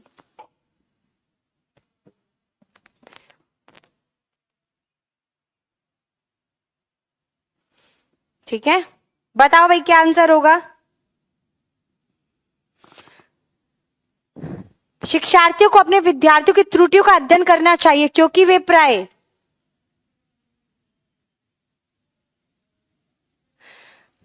शिक्षक को, एक जो टीचर है उसको अपनी बच्चों की त्रुटियों का अध्ययन करना चाहिए। क्यों? क्योंकि अगर त्रुटि पता करेगी तो उससे क्या अपेक्षित उपचार किया जा सकता है। रेमीडियल डायग्नोस का पर्पस ही क्या है? Remedial teaching. ठीक है, answer is D. Now question number 39। अपने विद्यार्थियों की गलती का शिक्षकों द्वारा अध्ययन होना चाहिए। वे अक्सर दर्शाते हैं फर्स्ट, विभेदीय पाठ्यक्रम की जरूरत, उनके ज्ञान की मात्रा, जरूरी उपचार कौशल, या क्षमता समूह पथ। बच्चे की एरर को जानना चाहिए। क्यों जानना चाहिए? ताकि भाई क्या किया जा सके। सीधी सी बात है, जहां पे एरर आया, डायग्नोज आया, वहां पर क्या आएगा? Remedial teaching. Next, remedial teaching refers to teaching. किस प्रकार के शिक्षण को कहते हैं? शिक्षार्थियों का समय समय पर परीक्षण, या शिक्षण प्रक्रिया में रिक्ति मिटाना, या निर्धारित स्कूल अवधि के बाद, या निपुण शिक्षार्थियों को और भी उत्तम बनाने में मदद करना। फटाफट बताओ भाई 40th का बताओ। बिल्कुल सही है, शिक्षण प्रक्रिया में जो लर्निंग गैप्स हैं उनको खत्म करना, मिटाना। नेक्स्ट, एक विद्यार्थी शिक्षक की सहायता के बगैर एक प्रश्न हल करने का प्रयत्न करता है। ठीक है, तो शिक्षक को सलाह देनी चाहिए कि वह अपने सहपाठियों से सहायता ले, उस तरफ ध्यान नहीं देना चाहिए, या उनकी मूर्खता के लिए उन्हें डांटना चाहिए, या उसके व्यक्तिगत प्रयत्न का मूल्यांकन करना चाहिए। Very very easy question. तो आंसर क्या आएगा भाई इसका? अप्रेज हिज दर इंडिविजुअल एफर्ट।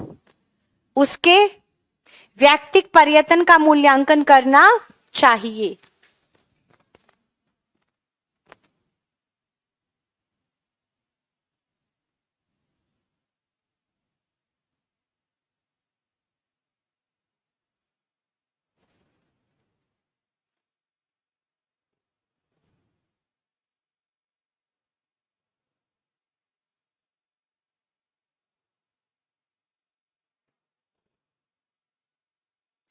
आरटी एक्ट 2009 के अनुसार दिव्यांग बच्चों के लिए एज है 6 से 18 वर्ष।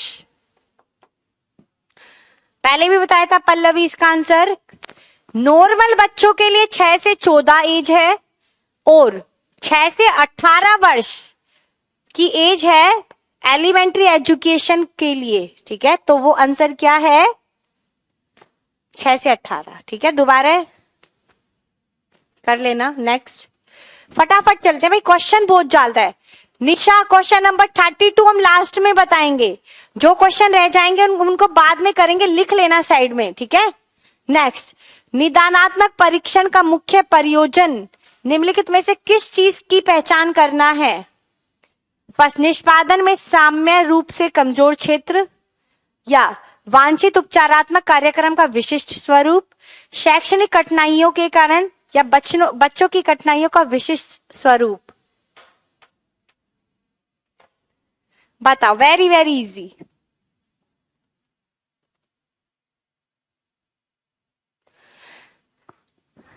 साइमा, जेडपीडी मैं आपको लास्ट में बताऊंगी, जो डाउट है पूछ लेना, मैं बता दूंगी। देखो, डायग्नोस का मतलब है रेमीडियल करना, कि जिस क्षेत्र से क्वेश्चन दिक्कत है उसी क्षेत्र से संबंधित क्या होनी चाहिए? रेमीडियल। नेक्स्ट, स्कूल का प्रधानाध्यापक अपने स्कूल में अध्यापकों की गुणवत्ता आंकना चाहता है। इसके लिए उसके द्वारा किए जाने वाले उपायों में से कौन सा सबसे कम उपयोगी होगा? सबसे कम उपयोगी होगा। अध्यापकों को स्वमूल्यांकन पत्र भरने के लिए कहना, अध्यापकों से व्यक्तिगत रूप से मिलना और उनकी अध्यापन पद्धतियों के बारे में पूछना, स्कूल के परीक्षा फलों का विश्लेषण, या प्रत्येक कक्षा कक्ष में पारस्परिक क्रिया को गौर से देखना। बताओ, गौर से देखना।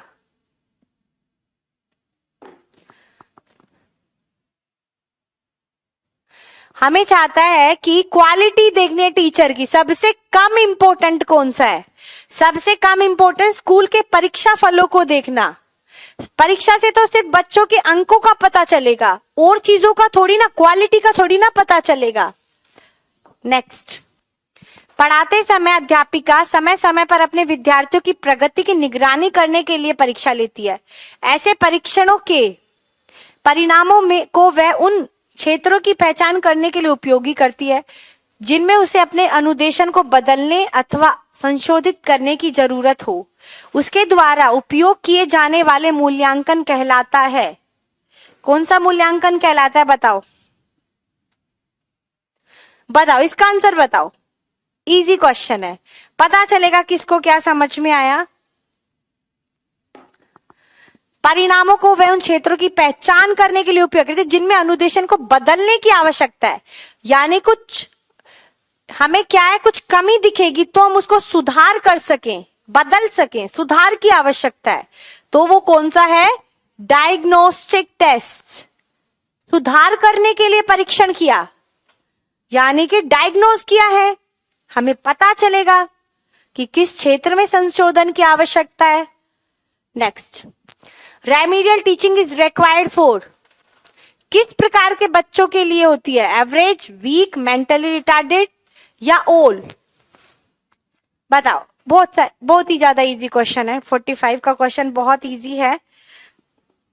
रेमेडियल टीचिंग हर बच्चे के लिए जरूरी होती है। नेक्स्ट, जो अध्यापक अध्यापिका अपने विद्यार्थियों की त्रुटि में सुधार करना चाहती है उसके लिए निम्नलिखित में से कौन सा समुचित मार्ग है? बताओ कौन सा समुचित मार्ग है भाई?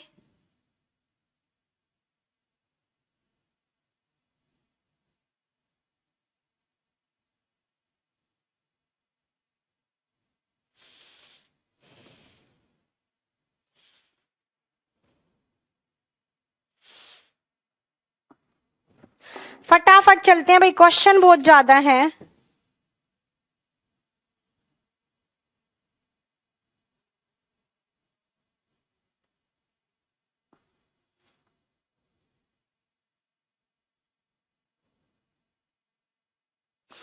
क्या आंसर होगा बताओ इसका?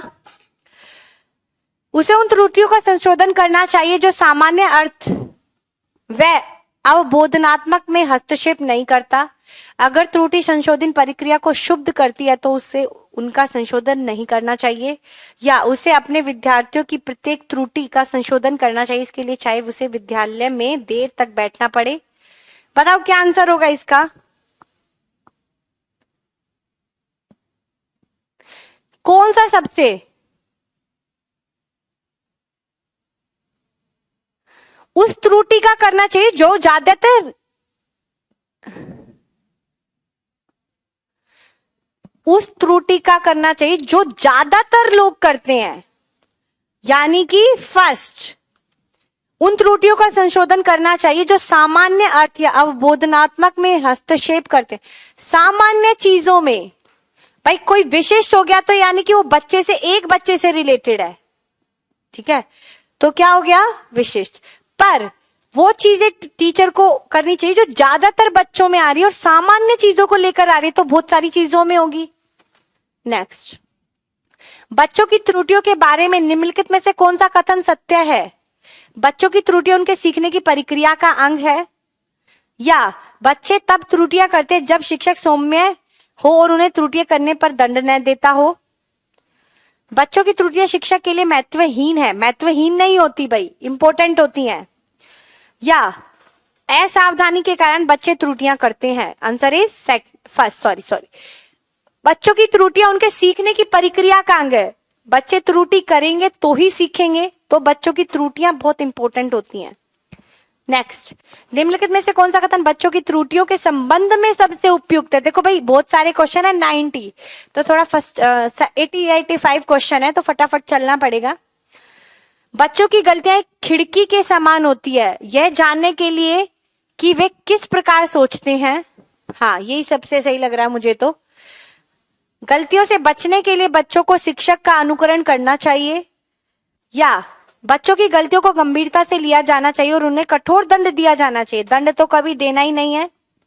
बच्चे गलतियां करते हैं क्योंकि उनमें विचार करने की क्षमता नहीं है। बच्चों में विचार करने की क्षमता होती है, तो आंसर इज फर्स्ट। बच्चों की गलतियां खिड़की के समान होती है, यह जानने के लिए कि किस प्रकार सोचते हैं। हमें बच्चों पता चलता है बच्चे कितने प्रकार से सोचते हैं। नेक्स्ट, अधिगम के विभिन्न क्षेत्रों में छात्रों की कठिनाइयों की पहचान करने के लिए कठिनाइयों की पहचान करनी है, तो वो टेस्ट कौन सा है? थर्ड। 50th क्वेश्चन, किस प्रकार का मूल्यांकन अधिगम की कमियों का पता लगाने के उपयुक्त है? कमी का पता लगाना है, तो सीधी सी बात है क्या? डायग्नोस।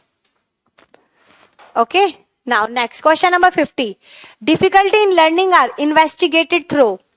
अधिगम की कठिनाइयों को खोजा जाता है। वेरी वेरी इजी, बहुत ही इजी सा क्वेश्चन है।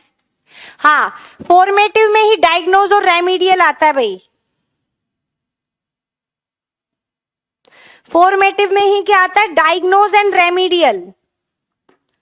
अधिगम की कठिनाइयों को खोजा किससे जाता है? बहुत इजी सा है, आंसर इज बी। कठिनाइयों का पता हमें किससे पता चलेगा भाई? इन्वेस्टिगेटेड से। नेक्स्ट, व्यापक मूल्यांकन के निर्धारण को सूचित करता है। देखो तान्या, सुनो एक बात, फॉर्मेटिव में आते हैं डायग्नोज और असेस, मतलब कि डायग्नोज और रेमीडियल टीचिंग सिर्फ फॉर्मेटिव में होती है, सबमेटिव में नहीं, एक पार्ट है। पर डायग्नोज से कमी का पता लगाया जाता है डायग्नोज टेस्ट से, तो फॉर्मेटिव नहीं हुआ। डायग्नोज से हमें पता चलेगा बच्चा किस क्षेत्र में कमजोर है, और फिर उसको मॉडिफाई करने का पता भी हमें इसी से चलेगा। और जब हम उस कमी को दूर कर देंगे तो क्या हो जाएगा? मतलब कि उसका क्या कर दिया? उपचार, रेमीडियल। व्यापक मूल्य कंप्रिहेंसिव इवैल्यूएशन, कंप्रिहेंसिव का मतलब है कि बच्चे के सभी पक्षों का मूल्यांकन करना। नेक्स्ट, मूल्यांकन की सर्वाधिक अर्थपूर्ण राह है कौन सी? सबसे ज्यादा अच्छी है, बताओ। चलो इसका आंसर तो आपको देख से ही पता चल गया होगा। इसका मतलब हो गया continuous and comprehensive evaluation, CCE, CCE, continuous and comprehensive evaluation. ठीक है, तो आंसर 53 का क्या हो गया? फर्स्ट। नाउ नेक्स्ट, विज्ञान में योग्यात्मक मूल्यांकन मुख्यतः इस पर फोकस होना चाहिए। फर्स्ट, विद्यार्थियों की पढ़ने की कठिनाइयों के क्षेत्र का निरूपण करना, या मुख्यतः व्यवहारिक निपुणताओं का परीक्षण, या महत्वपूर्ण सैद्धांतिक संकल्पनाओं का परीक्षण, या अवलोकन निपुणता का मूल्यांकन। फटाफट बताओ इसका आंसर क्या होना चाहिए?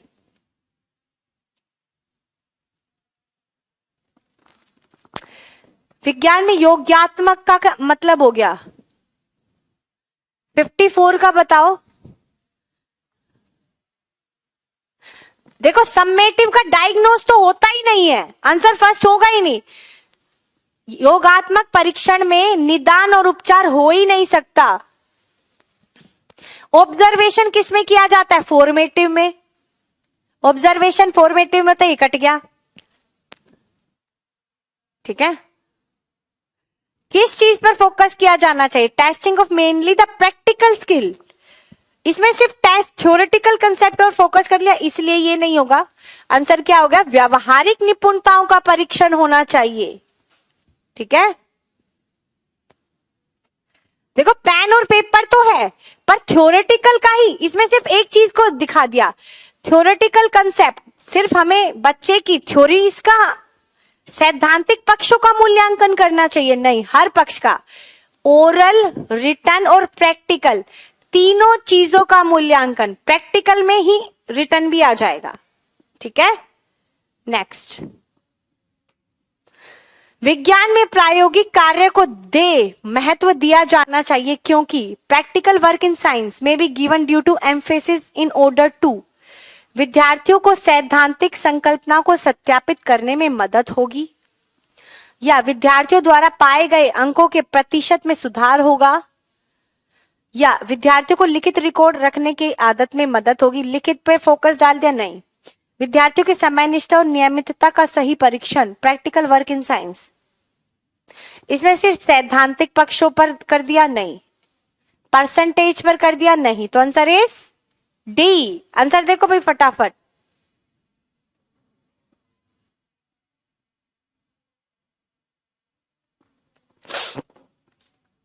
बताओ भाई क्या होगा? डी भी नहीं होगा इसका आंसर। थोड़ा सा दोबारा क्वेश्चन को देखो। क्वेश्चन देखो, प्रैक्टिकल वर्क जो होता है साइंस में, वो थ्योरेटिकल वर्क को वेरीफाई किया जाता है। जो आपको थ्योरीज पढ़ाई जाती है साइंस में, उन्हीं चीजों का तो प्रैक्टिकल कराया जाता है। ये बिल्कुल सही स्टेटमेंट है। Answer is a. नेक्स्ट है क्वेश्चन नंबर 56। शिक्षा का स्तर बढ़ाने के लिए क्या जरूरी है? क्या जरूरी है भाई? हाँ भाई, आंसर को कट करके भी देखा करो। विद्यार्थियों का लगातार मूल्यांकन, शिक्षक को बेहतर वेतन देना, पाठ्यक्रम में संशोधन करना, या स्कूली इमारतों को बेहतर करना। बताओ कौन सा है सबसे बढ़िया 56 का आंसर?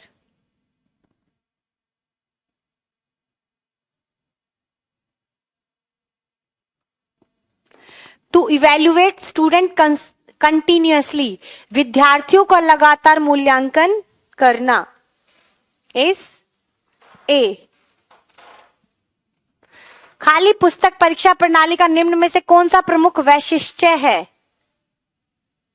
विद्यार्थी गंभीर रहते हैं, कक्षा में हाजिरी बढ़ती है, परीक्षा के बारे में विद्यार्थियों की चिंता कम होती है, या विद्यार्थी सोचने के लिए बाध्य हो जाते हैं। ओपन बुक एग्जाम, कई एग्जाम ना ऐसे होते हैं जिसमें ओपन बुक ओपन करके आप आंसर देख सकते हो और फिर आंसर देख देते हो। तो ये कौन सा होगा बताओ? उसमें क्या होता है, विद्यार्थी सोचने के लिए बाध्य हो जाते हैं, सोच सोच के देख कर और फिर सोच कर आंसर देंगे। तो आंसर इज डी। नेक्स्ट, निम्न में से कौन सा औपचारिक मूल्यांकन नहीं है? औपचारिक का मतलब है यानी कि औपचारिक यानी कि सम्मेटिव कौन सा इनमें से बताओ? सम्मेटिव कौन सा है इनमें से?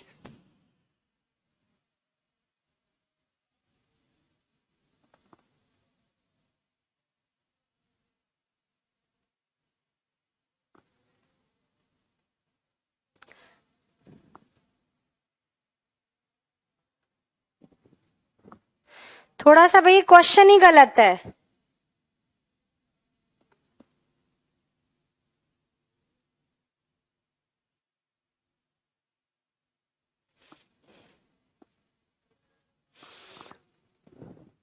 फॉर्मल असेसमेंट कौन सा नहीं है? तो इनफॉर्मल पूछा है। इनफॉर्मल यानी कि फॉर्मेटिव पूछा है। फॉर्मेटिव, ठीक है। फॉर्मेटिव गृह कार्य, प्रश्न पत्र, प्रश्नोत्तरी, सबसे बढ़िया फॉर्मेटिव। सम्मेटिव टेस्ट वो टेस्ट है जो साल में 1 या 2 बार लिया जाता है फॉर्मल तरीके से, ठीक है। फॉर्मेटिव कई बार लिया जाता है। देखो पेपर तो हो गया, सम्मेटिव कट गया। क्विज और डिस्कशन क्या होते हैं? ये इनमें भी थोड़ी सी फॉर्मेलिटी तो आई जाती है, आप चीटिंग नहीं कर सकते। तो इन ऑप्शन में सबसे ज्यादा इनफॉर्मल कौन सा हुआ? असाइनमेंट। असाइनमेंट बच्चा घर पे जाके कर सकता है, होमवर्क। चीटिंग कर सकता है, कहीं से कुछ भी कर सकता है। सबसे ज्यादा इनफॉर्मल कौन सा है इनमें? ये वैसे देखो क्विज और डिस्कशन भी इनफॉर्मल है, पर ऑप्शन के अकॉर्डिंग कई बार आंसर देना होता है। इन चीजों में सबसे ज्यादा इनफॉर्मल ये होगा, क्योंकि गृह कार्य घर पर करोगे, चीटिंग कर सकते हो, देख सकते हो, कुछ भी अपने अनुसार करोगे बिल्कुल। ठीक है, तो answer is a. Now next, निम्न में से कौन सा औपचारिक मूल्यांकन नहीं है? अनौपचारिक नहीं है, यानी कि फॉर्मेटिव नहीं है, तो क्या पूछा है? सम्मेटिव। ठीक है, सम्मेटिव कौन सा है इनमें से? असाइनमेंट, ऑब्जर्वेशन, रेटिंग स्केल या क्वेश्चनिंग? ऑब्जर्वेशन तो सबसे ज्यादा होती है क्या? इनफॉर्मल। अब आप लोग बताओ,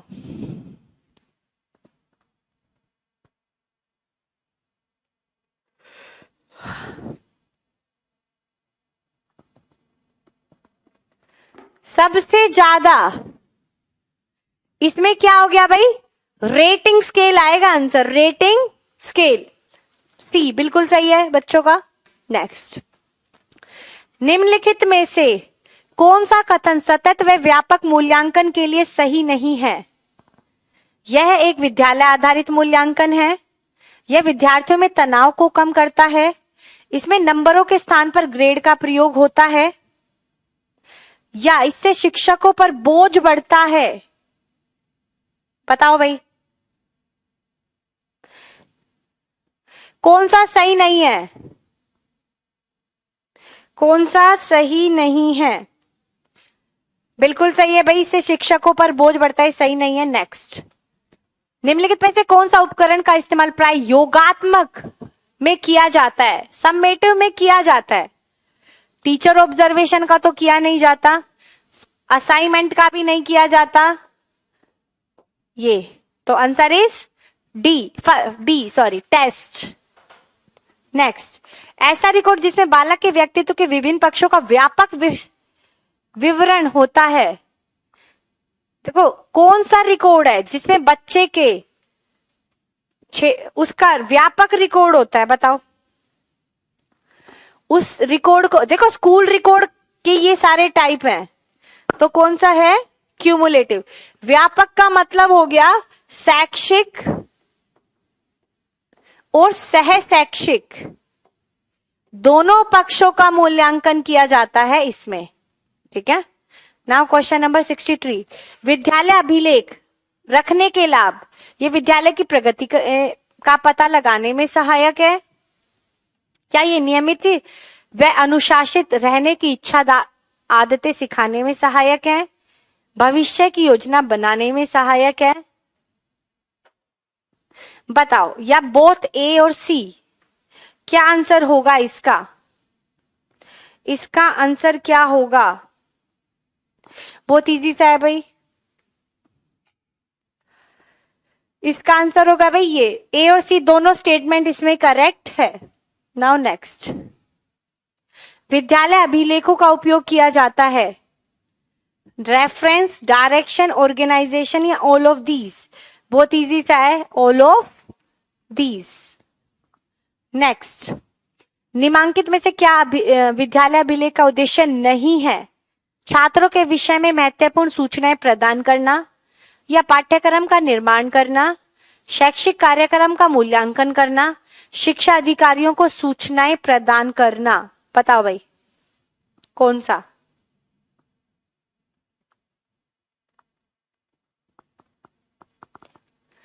स्कूल रिकॉर्ड 65 का बताओ भाई। 65 का है भाई बी। करिकुलम हमारा स्कूल रिकॉर्ड नहीं बनाता, करिकुलम कौन बनाता है? हमारा एनसीईआरटी। एनसीईआरटी हमारा करिकुलम बनाती है। Now question number 65, sociometry technique किसने दी थी?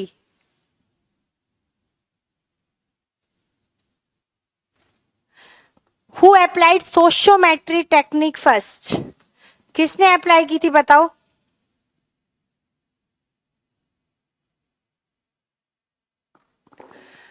सोशियोमेट्री टेक्निक दी थी भाई किसने? फटाफट बताओ 66 का।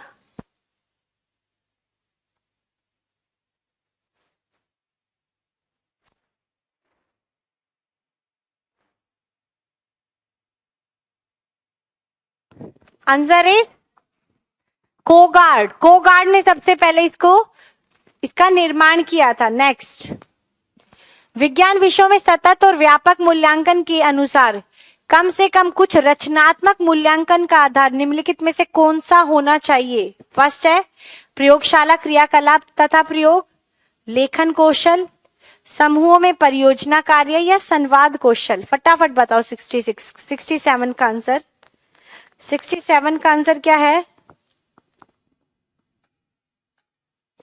देखो कौन सा होगा, बताओ भाई। साइंस इसमें लिख दिया है। Science at least in some formative assessment, कम से कम क्या होना चाहिए? कुछ रचनात्मक करना है तो एक्सपेरिमेंट करना पड़ेगा भाई। साइंस में जो आप पढ़ोगे उसका एक्सपेरिमेंट करना, लैब एक्टिविटी करना। नेक्स्ट, निम्नलिखित में से कौन सी बातें शिक्षार्थियों की शैक्षणिक उपलब्धि उन्नत करने में सहायक होती है? फर्स्ट, निष्पत्ति का बार बार मूल्यांकन। सेकंड, शिक्षार्थी के मध्य धनात्मक संबंध, निकट के शिक्षक माता पिता संपर्क या उच्च स्तर पर अनुदेशन व्यवस्था। आंसर इज अकेडमिक की कली करना। निम्नलिखित में से कौन सी शिक्षार्थियों की शैक्षिक उपलब्धि उन्नत करने में सहायक है? एक तो निष्पत्ति का बार बार मूल्यांकन करेंगे, ये तो अच्छा ऑप्शन है, यानी कि ए और सी में से है। क्लोज टीचर पेरेंट नहीं, ये इंपॉर्टेंट नहीं है। तो क्या है? Instruction at higher level. तो answer is C. Answer is सी।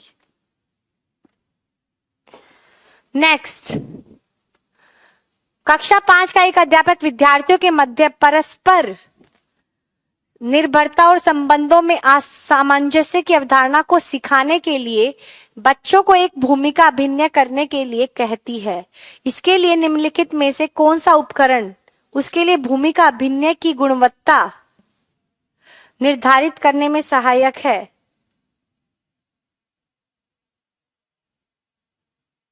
बताओ।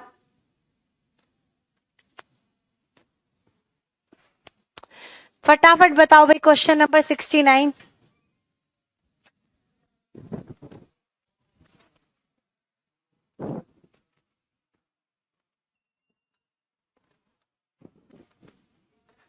सिक्सटी सेवन का क्या है भाई आंसर?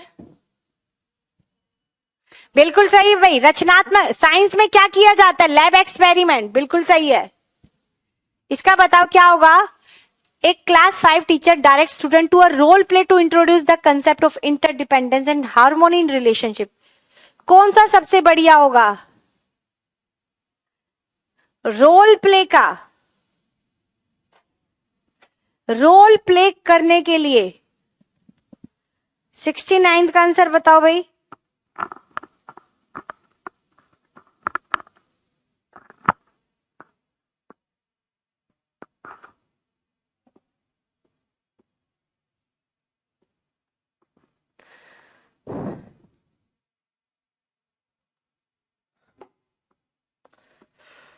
क्वेश्चनिंग से होगा नहीं।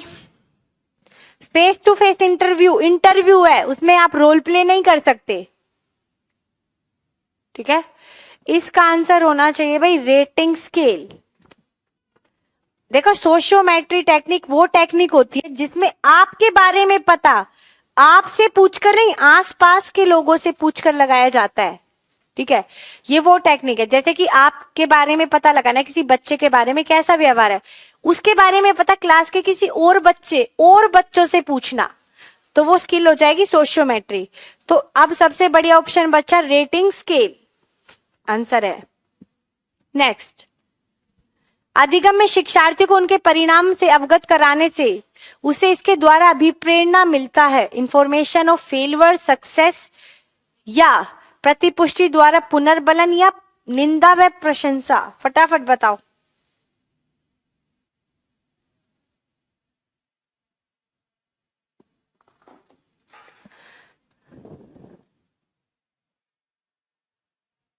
आउटपुट से जो उसको मोटिवेट करता है वो चीज, उसको क्या बोला जाता है? Reinforcement by feedback. Next,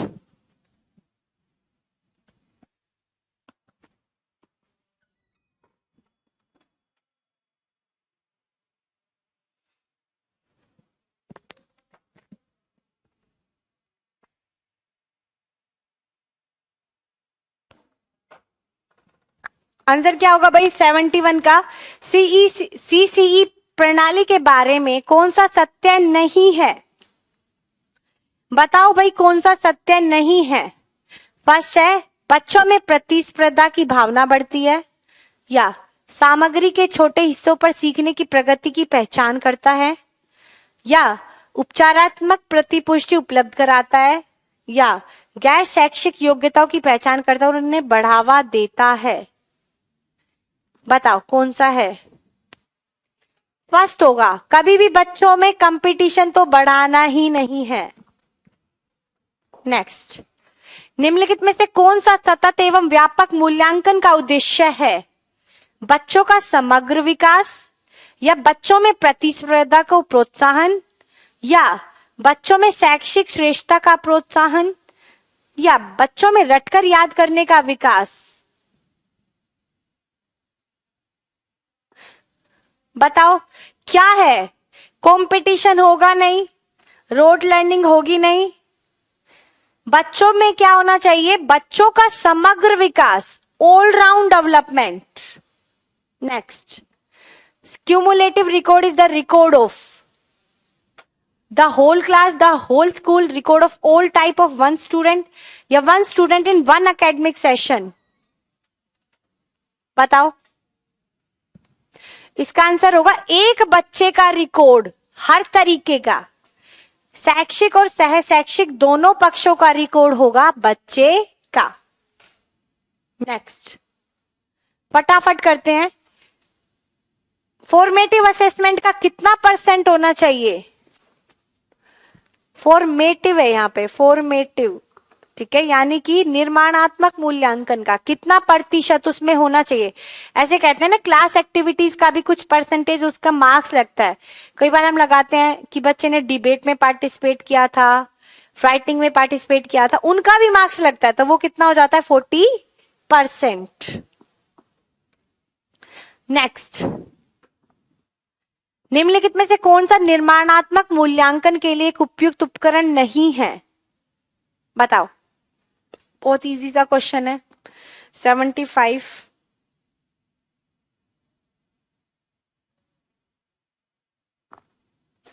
term test.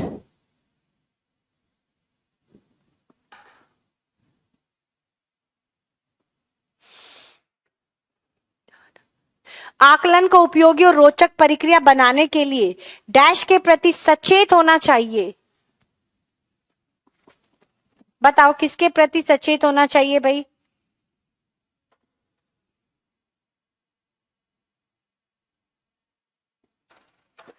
First है शैक्षिक और सह शैक्षिक क्षेत्रों में विद्यार्थियों के सीखने के बारे में जानकारी प्राप्त करने के लिए विविध तरीकों का प्रयोग करना चाहिए, या प्रतिपुष्टि देने के लिए तकनीकी भाषा का प्रयोग करना चाहिए, अलग अलग विद्यार्थियों में तुलना करनी चाहिए, या लेबलिंग। देखो, ना तो लेबलिंग करनी है ना तुलना करनी है। आंसर इज शैक्षिक और शैक्षिक क्षेत्रों में विद्यार्थियों को सीखने के बारे में जानकारी प्राप्त करने के लिए विविध तरीकों का प्रयोग करना। अच्छा ऑप्शन है सबसे। नेक्स्ट,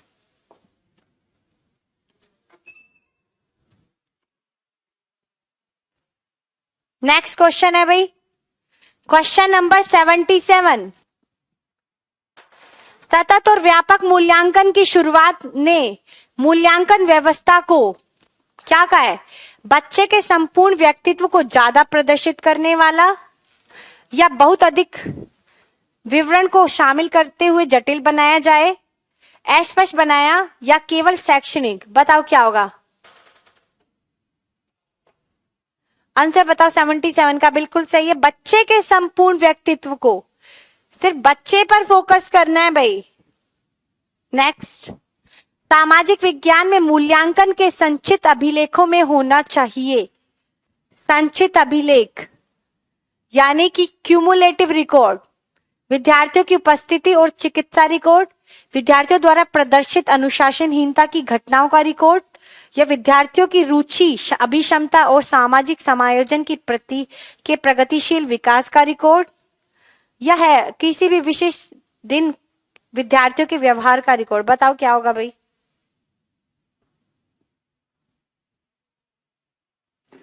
बताओ बताओ। 78 का भाई बिल्कुल सही है। विद्यार्थियों की रुचि, अभिक्षमता और सामाजिक समायोजन के प्रगतिशील विकास का रिकॉर्ड। फटाफट चलते हैं थोड़ा। School based assessment was introduce to. विद्यार्थियों की उन्नति के बेहतर व्याख्या के लिए उनकी सभी गतिविधियों के नियमित अभिलेख हेतु अध्यापकों को प्रेरित किया जा सके, या विद्यालय आने वाले क्षेत्रों में विद्यमान अन्य विभिन्न लत विद्यालयों की तुलना में प्रतियोगिता द्वारा अपना विशिष्ट। ये आंसर नहीं होगा भाई। Ensure the holistic development of all the child. Answer क्या होगा? डी, सभी विद्यार्थियों के संपूर्ण विकास को सुनिश्चित किया जा सके। Next, which characteristic of the traditional external examination is excluded in the present school based assessment. वर्तमान स्कूल आधारित आकलन में पारस्परिक बाह्य परीक्षा की किस विशेषता को शामिल नहीं किया जाना चाहिए? शिक्षार्थियों की आवश्यकताओं पर विचार, या एक दूसरे के निकट शिक्षार्थी शिक्षक अभिभावकों के बीच सौहार्द, या सुव्यवस्थित क्रमबद्ध अधिगम पर बल, अधिगम के केवल शैक्षिक पक्ष पर बल। फटाफट इसका आंसर दो भाई। आशिमा, गुड़िया, नेहा, कौशल, तान्या। 80 का आंसर क्या है? केवल पर तो जाना ही नहीं है। वर्तमान स्कूल आधारित पारंपरिक, बताओ क्या आंसर होगा भाई इसका?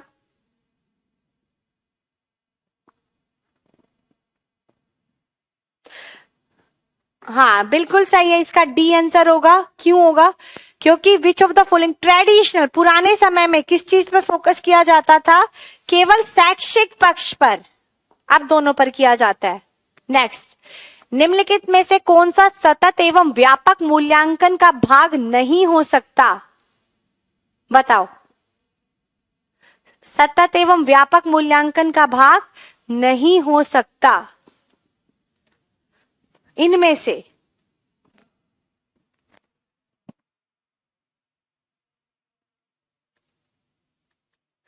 Parents teacher meeting. क्या होगा?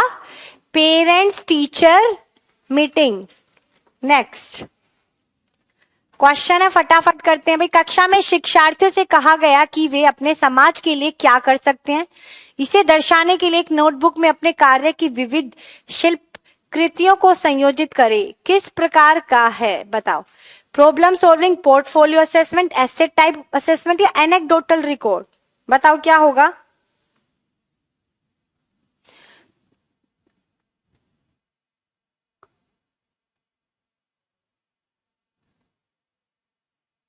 ये किस टाइप की एक्टिविटी है?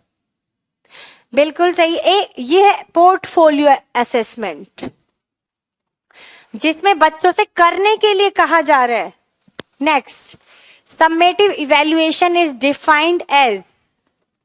इसका आंसर बताओ चलो। डिफाइंड एज फर्स्ट, कार्यक्रम के प्रभाव का मूल्यांकन करने या निर्देशन के बाद छात्र के प्रदर्शन का मूल्यांकन करने की प्रक्रिया के रूप में। छात्रों को यह बताना कि उन्हें कैसे प्रदर्शन करना है, या एक प्रभावी तरीके से पढ़ाने की प्रक्रिया के रूप में। बताओ।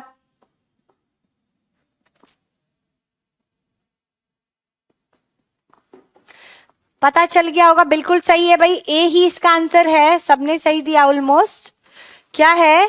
कार्यक्रम के प्रभाव का मूल्यांकन या निर्देश के बाद छात्र के प्रदर्शन का मूल्यांकन करने की, पहले कोई कार्य किया फिर उसके बाद मूल्यांकन करने की प्रक्रिया, कार्य को पूरा होने के बाद बोला जाता है सम्मेटिव।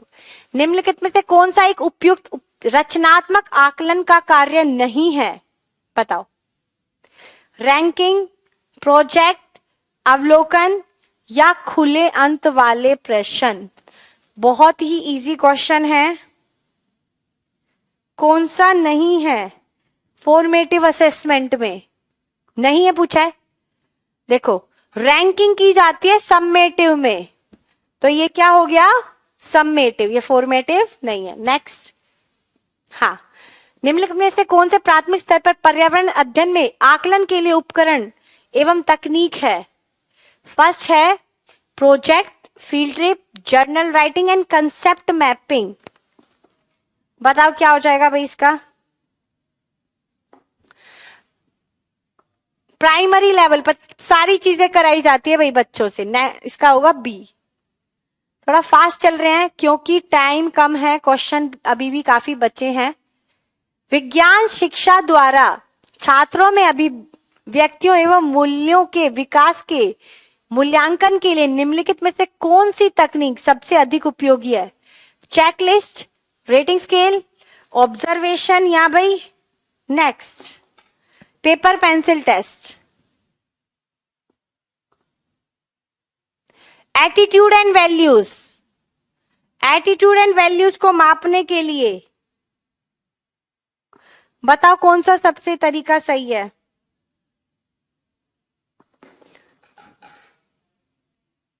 इसका है भाई रेटिंग स्केल। रेटिंग स्केल इसका आंसर होगा। ठीक है, next reliability of primary data. Primary data वो डाटा होता है जो टीचर खुद कलेक्ट करता है ओरिजिनल सोर्स से। ठीक है, उस डाटा को बोला जाता है primary data. First, always more reliable as compare to secondary data, less reliable, या depend on the care with which data have been collected, या depend on the agency collecting the data. किस चीज पर depend करता है बताओ भाई, बताओ। 87। देखो नहीं, ऑलवेज मोर रिलायबल जरूरी नहीं हमेशा, ये डिपेंड करेगा किससे आपने कलेक्ट करवाया है, कितने अच्छे से आपने डाटा को कलेक्ट करा है, इस चीज पर डिपेंड करेगा। नेक्स्ट, निम्न में से स्थानिक औसत पोजीशनल वैल्यू कौन बताता है? बताओ, पोजीशनल वैल्यू कौन बताता है? आपकी पोजीशन क्या है?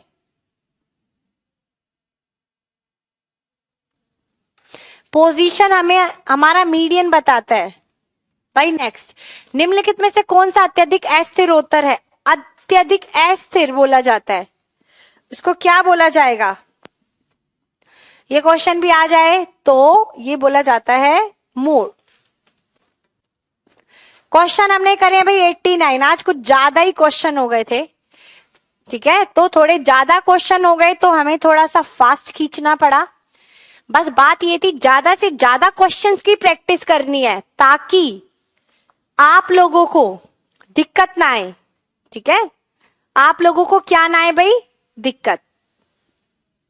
ठीक है, क्वेश्चन ज्यादा प्रैक्टिस करेंगे तो कहीं ना कहीं इन्हीं क्वेश्चंस में से आ जाता है क्वेश्चन। राधा रानी है पूछा है ओपन एंडेड क्वेश्चन क्या होते हैं? ओपन एंडेड क्वेश्चन वो क्वेश्चन होते हैं जिनमें एक क्वेश्चन का बहुत सारे आंसर होते हैं और जिसमें हम अपना पर्सनल पॉइंट ऑफ व्यू को ऐड कर सकते हैं। ठीक है, और पूछो भाई। आज थोड़ा सा हमने इसलिए फास्ट किया, बीच में डिस्कशन नहीं हो पाई क्योंकि बहुत बार, एक बार निशा ने भाई 32 क्वेश्चन पूछा, वो देख लेते हैं एक बारी। काफी बार उन्होंने पूछ लिया है तो एक बार देख लेते हैं।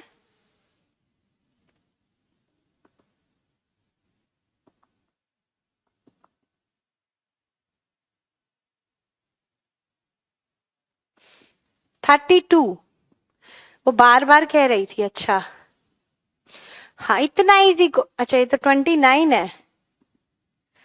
32 यही है ना? हाँ देखो, इतना इजी क्वेश्चन था, वैसे पूछने की जरूरत नहीं थी। विद्यार्थियों के शैक्षिक परिणाम को करने का किस किस चीज का, जब हम शिक्षा में उसका परिणाम बनाते तो क्लास में उसकी अटेंडेंस भी देखते हैं। अटेंडेंस भी तो मैटर करती है ना भाई, अटेंडेंस भी क्या करती है? मैटर। बच्चे की एज भी मैटर करेगी और ग्रेड, सारी चीजों को देखकर उसका क्या लगाया जाता है? रिजल्ट बनाया जाता है। कौन सी क्लास में है, अटेंडेंस कितनी है, उसकी ग्रेड्स कितनी आई है, फिर रिजल्ट बनाया जाता है। एक भाई 44 एंड 68, 44th क्वेश्चन। हाँ देखो क्या है, पढ़ाते समय अध्यापिका समय समय पर अपने विद्यार्थियों की प्रगति की निगरानी करने के लिए परीक्षा लेती है। ठीक है, वो परीक्षा उसने ली। ठीक है, ऐसे परीक्षणों के परिणामों को वह उन क्षेत्रों की पहचान के लिए उपयोग करते हैं जिससे उसे अनुदेशन को बदलने, यानी कि वो ये पहचान करने की कोशिश कर रही है कि मैं कहाँ गलत पढ़ा रही हूं। पहचान करना यानी कि डायग्नोज करना इसका आंसर होगा। ठीक है भाई तान्या, 44 का क्यों? क्योंकि हमने पहले पता लगाया किस क्षेत्र में कमी है ताकि उसको बदला जा सके। उस टेस्ट को बोला जाता है डायग्नोज। ठीक है, 56 कर लेते हैं, 56 एंड 66। चलो भाई 56 रास्ते में आएगा तो कर लेंगे, सारे नहीं हो पाएंगे, टाइम कम है। 56 इतना इजी क्वेश्चन। 56 कौन सा है भाई? ये है। देखो, शिक्षार्थियों का स्तर बढ़ाने के लिए यानी टू इवेल्युएट कंटिन्यूअसली का मतलब है कंटिन्यूअस इवेल्युएशन, लगातार करना, डेली बच्चों का मूल्यांकन होना चाहिए। ठीक है, 57 भी देख लो। क्या होता है? ओपन एंडेड क्वेश्चन, वो ओपन बुक क्वेश्चन वो क्वेश्चन होता है एग्जाम जिसमें आप बच्चे सामने ना बुक खोलकर आंसर देते हैं। उसमें भी बच्चों को सोचना पड़ता है जब आंसर दिया जाता है। क्वेश्चन ऐसे ट्रिकी पूछे जाते हैं कि पढ़ के भी आंसर नहीं दे सकता बच्चा। ठीक है, नेक्स्ट 68 और पूछ लेते, काफी बच्चे इस क्वेश्चन को पूछ रहे हैं भाई। 68, हाँ बहुत इजी था। देखो क्या है, कौन सी बातें शिक्षार्थी और की शैक्षणिक उपलब्धता उन्नत करने में सहायक है? निष्पत्ति को बार बार उन्नत तो करना ही है। अब इन 4 ऑप्शन में आ जाओ, जिसमें ए है, इन दोनों में ए है, तो ये 2 ऑप्शन कट गए। अब बचा भाई COD, instruction at higher level, उच्च स्तर पर अनुदेशन देना या शिक्षक माता पिता संपर्क। ये अच्छा ऑप्शन है ही नहीं कि टीचर और पेरेंट्स के अच्छा इंटरेक्शन हो। अच्छा हायर लेवल इंस्ट्रक्शन मिलेगी तो टीचिंग अच्छी होगी ना। तो आंसर इज ये वाला ए। और कोई क्वेश्चन? 68 सबका हो गया? हाँ, काफी बच्चों ने पूछा। देखो क्या था, इवैल्यूएशन बार बार तो होना चाहिए, ए ऑप्शन बिल्कुल सही है। और क्या है इसमें? सी क्यों नहीं है? निकट के शिक्षक माता पिता संपर्क, ये अच्छा ऑप्शन है ही नहीं। अब एक 66 भी देख लेते हैं, पास का क्वेश्चन है। इसमें तो चीजें रटनी है भाई, सीधी सी बात है। सोशियोमेट्रिक टेक्निक सबसे पहले किसने यूज करी थी? कोगार्ड ने। चलो ठीक है भाई, अब टाइम भी हो गया है, दोबारा मिलेंगे 4 बजे वाली क्लास में। ठीक है, निष्पत्ति का मतलब होता है परफॉर्मेंस। ठीक है, अब नेक्स्ट क्लास में हम मिलेंगे, उसमें देखते हैं साइंस पेडागोजी की क्लास है, उसमें फिर हम क्वेश्चन करेंगे। Bye, take care.